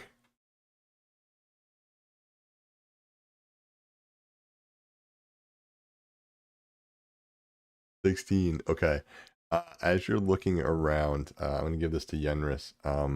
You notice this particular wall over here. There is a small circular impression within one of the stones there.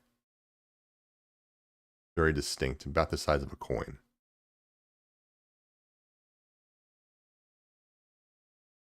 No?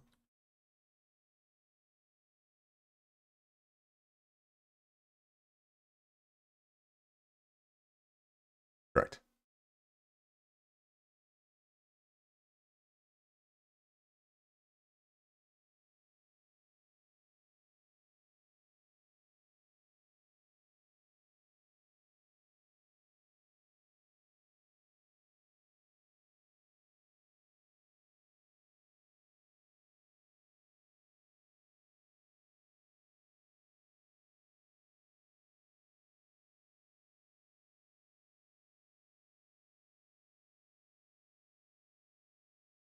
It's a perfect circle. But it's like an imprint in the stone. Like you could put something into it.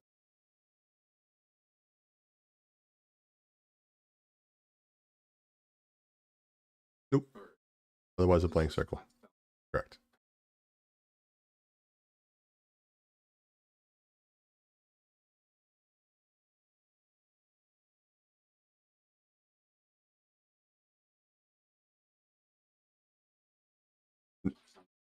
That would be another perception, please. Hearing based.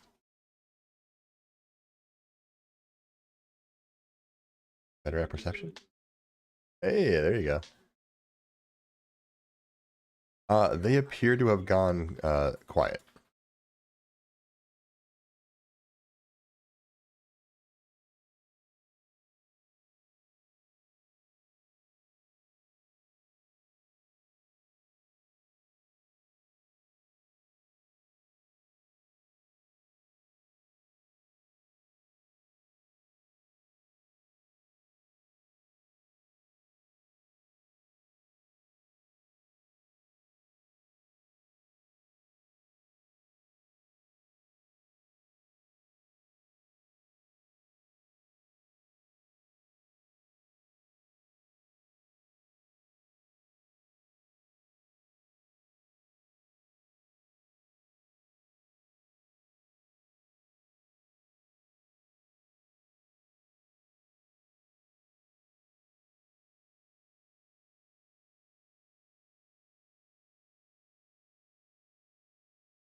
Endelin's Shadow Mass. Item type, Living Shadow Mass. There's a base value, it's pretty expensive. The wearer can cast, this mask grants the wearer the ability to cast mirror image or greater invisibility once per day.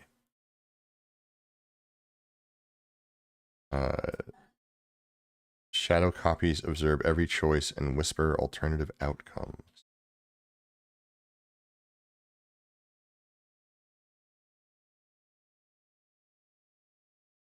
There's a warning. One of your reflections may attempt to escape if you use this during a full moon.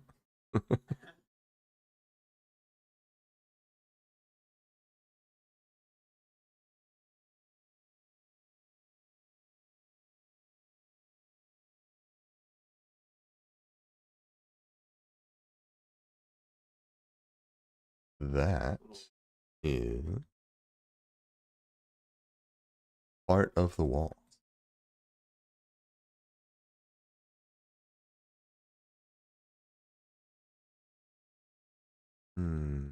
Yeah. No, it's just wood. No, it is. Oh, wait, no, it is a door. Wait a minute. What's in there? Well, now I'm curious. I'll open it. Roll me a D100.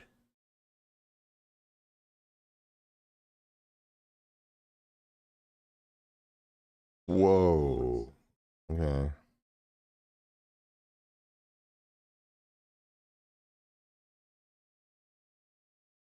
One moment. Oh, you'll be fine. Audrin, where are you? And you're trying to open a door. Oh, okay.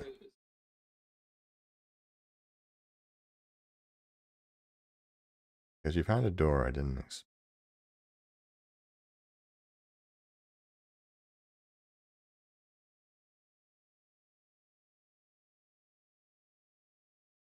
The 98, you find. What we got?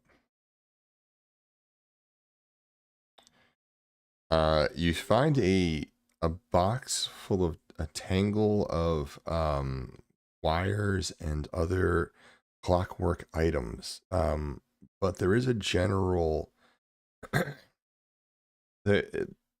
as you look at it, there does seem to be like a general puzzle piece element to it.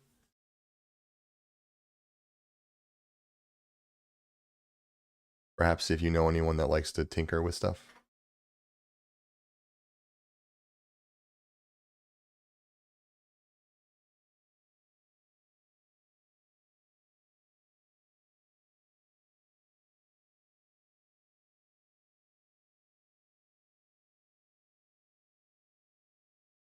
Yeah, it's full of a lot of different arcane items, and with your, well, give me a what would you like to roll from your artificer background to inspect what you find?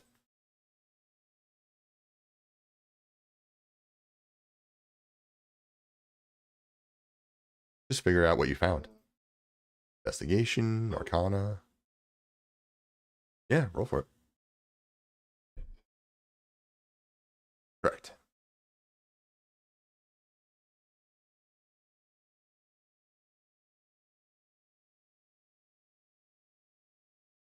Yeah, with the 21, you start pulling out pieces and you realize that each of these pieces is likely meant to be incorporated into a larger whole. But for some reason, whoever was tinkering with it, you can see that they had tried to like crudely jam it together. They clearly didn't have the level of knowledge or training to craft what they were trying to craft. Like you can see where little pieces are kind of bent and broken off here and there. That likely made it inoperable to an unskilled crafter. But you are a trained artificer. Perhaps you can try to put it together?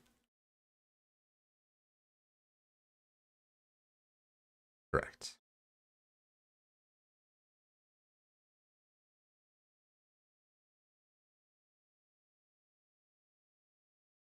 Yes, please. That would be appropriate.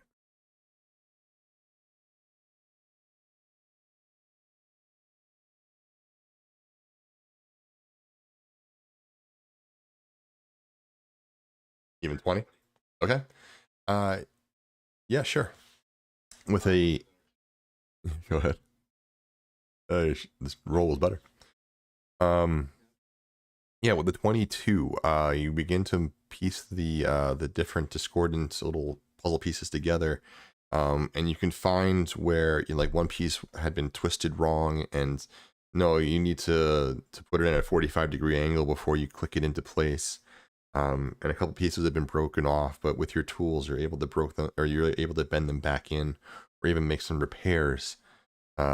But after about 2 hours of tinkering, um, you hold in your heart, or you hold in your hand what looks like a clockwork heart, uh, if about at 1/3 the size of a regular heart. Um,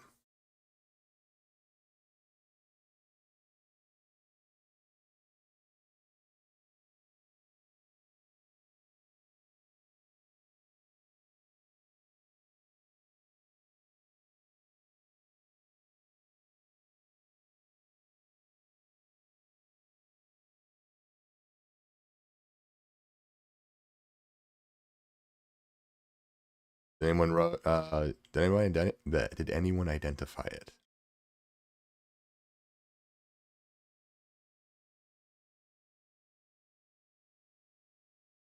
Well, you can do this as a ritual or something. Wondering if you're taking the time to do so, or just putting it back in.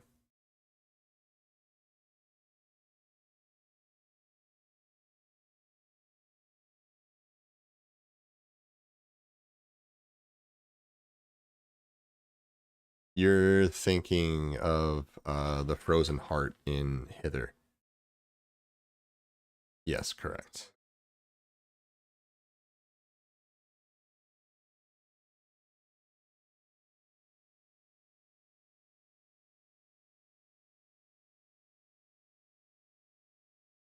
No, there's no reference. I'll save you guys the time. There's no reference.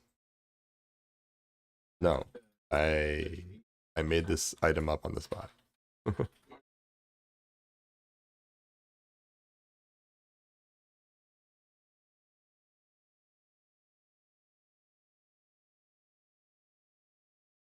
As soon as you click the last piece into place, the gears would start whirring and clicking, and it would kind of give a pulse that would anyone magically sensed until you get rid of it. The thing's now operating magically,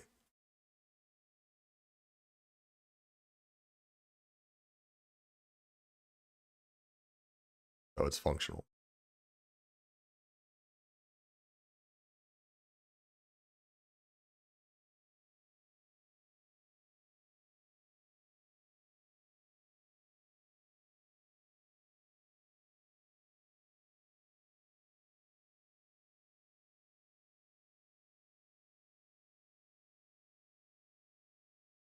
What do you mean?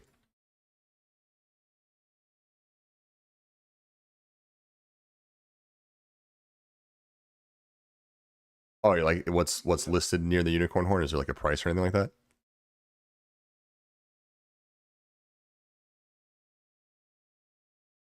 The unicorn horn is listed later in the list, but there is no price listed. As for the horn description, it would say severed male unicorn horn, pristine condition, harvested locally. Yeah, exactly.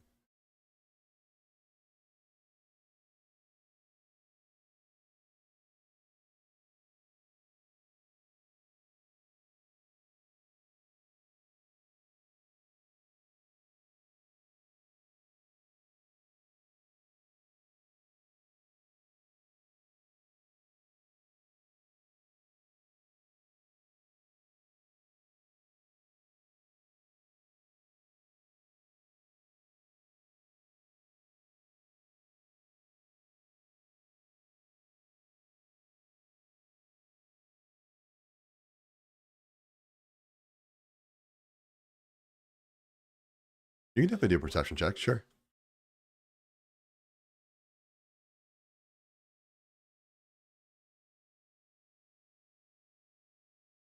Oh, nat 20. Most people wandering around the town are on their own business.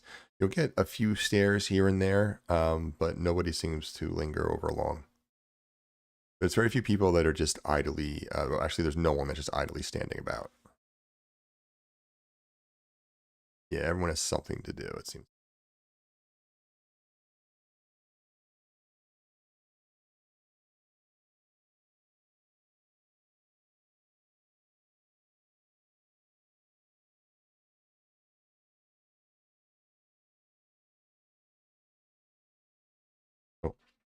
Oh. You got a nat 20 for your perception. 1 second. I'd like to draw the party's attention to the center item.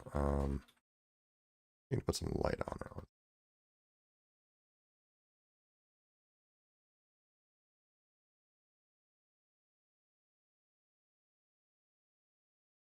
Let me put some light on it.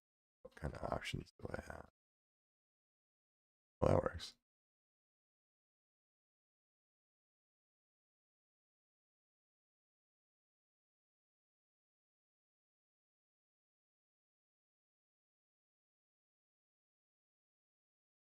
So before you is a towering mass of yarn and bone and it's like ancient weathered wood.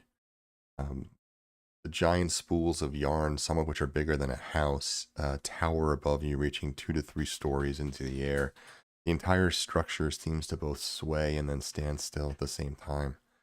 Uh, as you look, you can see that there is a cloaked and hooded figure standing at its base with an arm outstretched, but he doesn't seem to be touching it. Or they don't seem to be. Spoiler.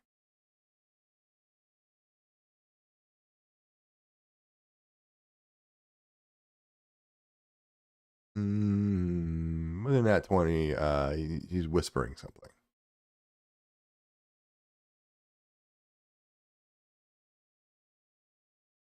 Sure.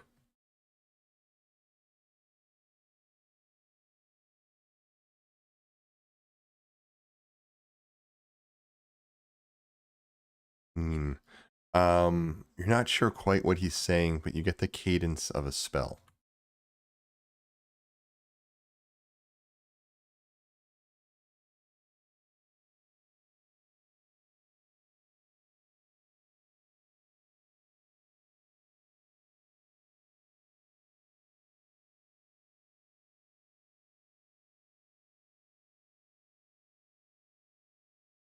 You wouldn't know this one.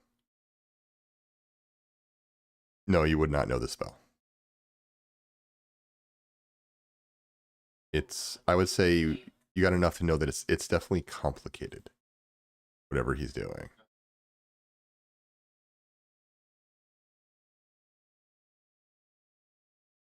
Um, The cut of his cloth, by the way, is very fine. He's definitely wearing a nice attire, but it's got enough symbology on it to probably suggest a cleric. Who that would be unknown.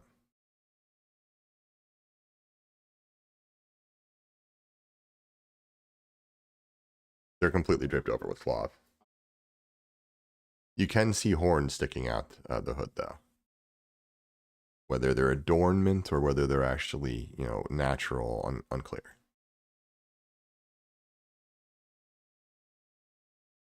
Unclear. Their skin is completely covered.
Say that again?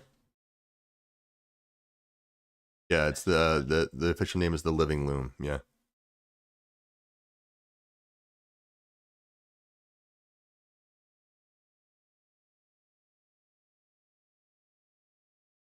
While you guys are indecisive, let me play out something real quick. I've said that there's hags walking to and fro through town. One of them will approach the loom, and I'm actually going to bring her out real quick. There she is.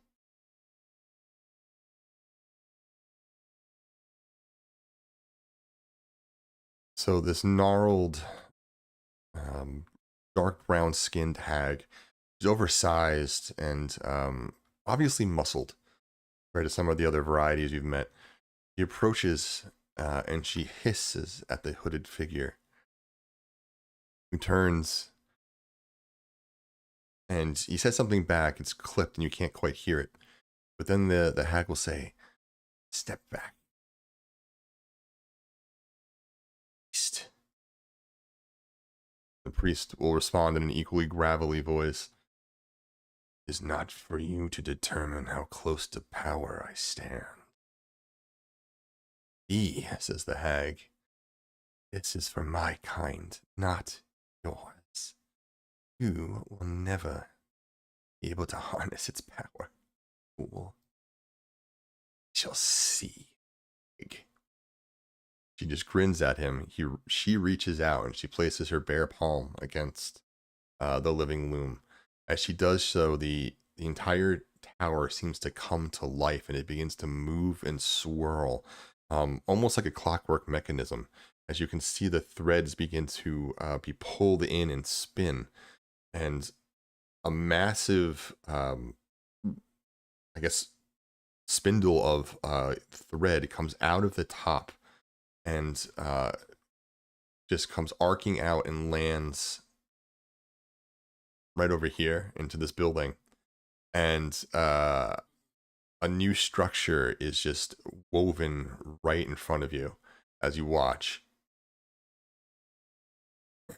The hag, once it's done, grins at the man and cackles as she walks in, and she doesn't need to open a door or anything like that. She just walks right into the building and vanishes inside.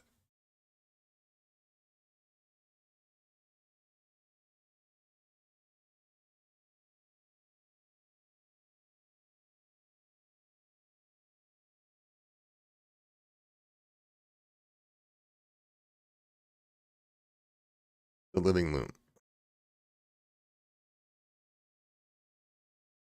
Yep. Yep.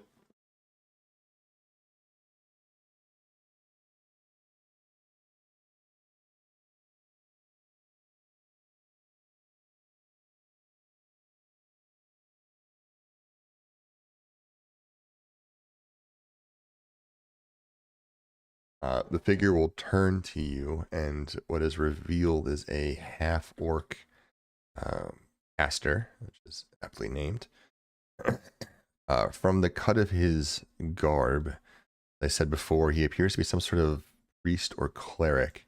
But once you get close enough, you can see from his iconography and fetishes that he's very likely devoted to a god of death, not perhaps even a demon.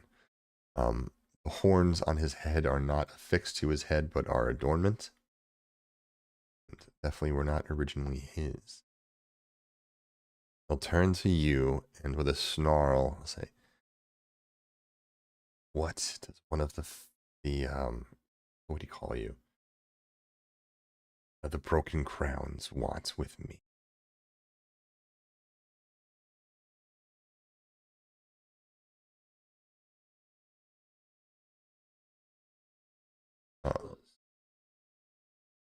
Audrin, you might know that to be a slur for your kind.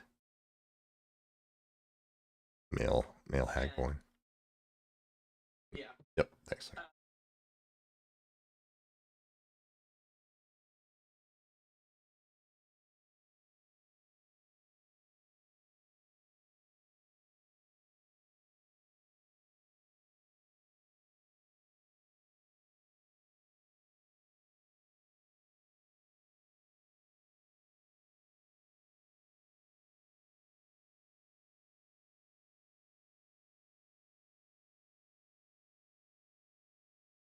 Yeah, that would be nice.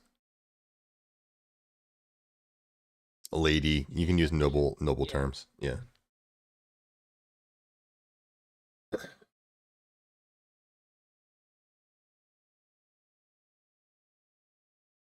And lady. What I'm here is searching for power within this relic. This is akin to a natural wonder. You even know what you gaze upon? This is the heart of the town. Nothing of any real value. How she did it, I don't know, but I will find the original thread, and when I do, its power and her secrets will be mine.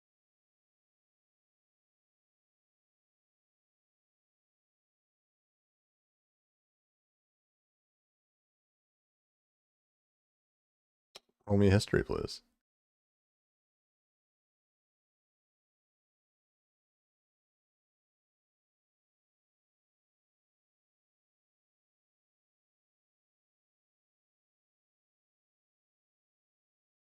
No, you couldn't help with this one. This would be his own past. No, with a 9, you don't recognize much. It's like it's pinging your memory. You might have seen something in Sibilna's office, perhaps, but you can't. Beyond that, you can't remember.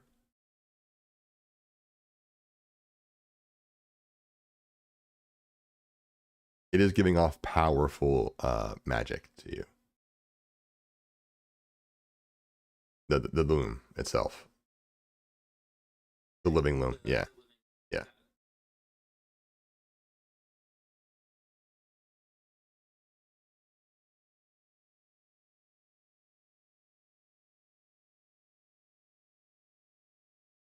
There's large there's large bone structures of whatever creature you're not sure of, because they must have been massive, as well as well weathered wood elements that are incorporated into it, like almost like a scaffolding holding it all up.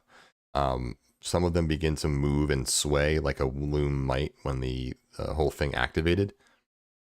So yeah, there's other parts incorporated into it.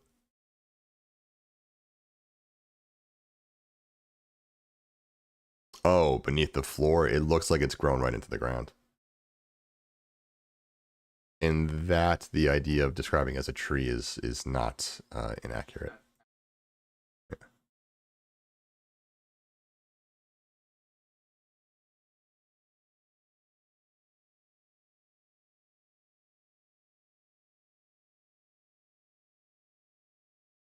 My purpose is my own, but I'm here on business. My associates and I have dealings with a few of the covens represented here.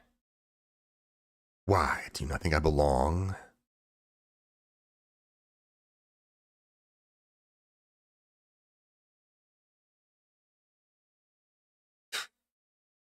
I care for conflict. Or those interlopers that reside here. This whole place is doomed to entropy anyway. Not a single one of them was strong enough to create this thing. No, this is the Witch Queen's creation herself. There's no doubt about it. The Hourglass Coven may claim its construction, but they're not good enough for this. Not a chance. They're just using it. You saw it. It reacts automatically. It's on a preset set of rules. They don't control it any more than I do.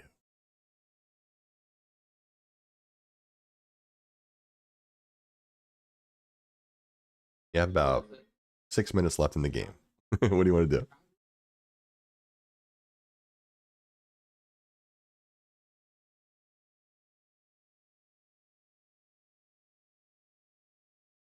You gonna touch the loom? Okay. As you touch the loom, you will feel a pulse run through your entire body. The loom will resonate with it. And I need a constitution save from you, please. I like it.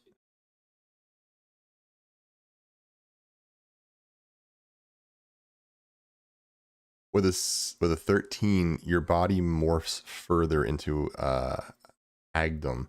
You gain a level in hagdom. As it does so, the loom itself activates. Again, the inner workings begin to move. The balls of yarn begin to spool inward, and a giant thread comes out of the top and will unravel. I'm going to put it right over here. As it does so, the loom seems to request what your perfect lair would look like as a hag.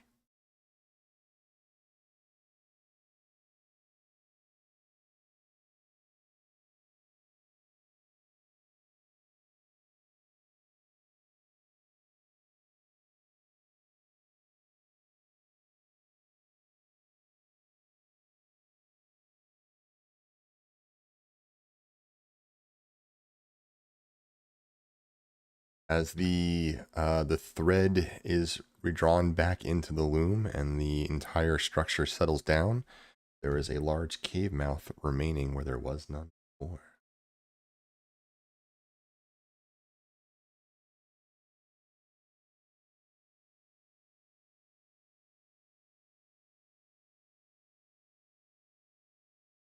There's just a cave entrance that you can see.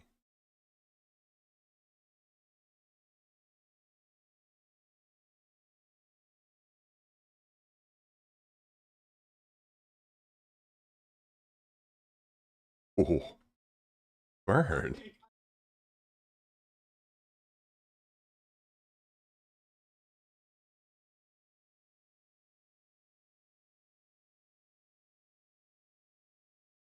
Not no more. No. I like the commitment. I do.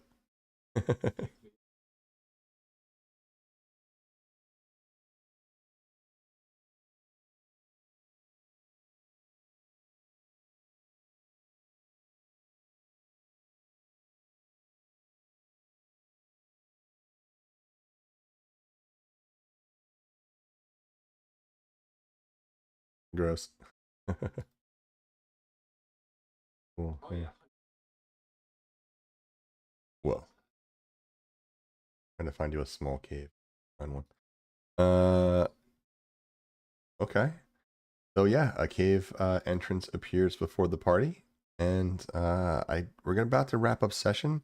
I'd like to know, do you go inside the cave?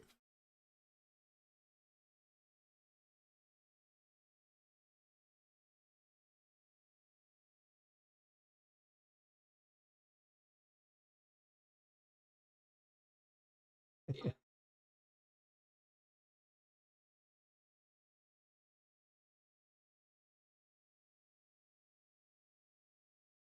Very well. Of course, up to the players. And with that, I think we will call session as the cave is unraveled before the players. Welcome to Gloomhaven, everybody. Congratulations on your level, and I hope you had fun with the evening. My pleasure, everybody. Good night, all.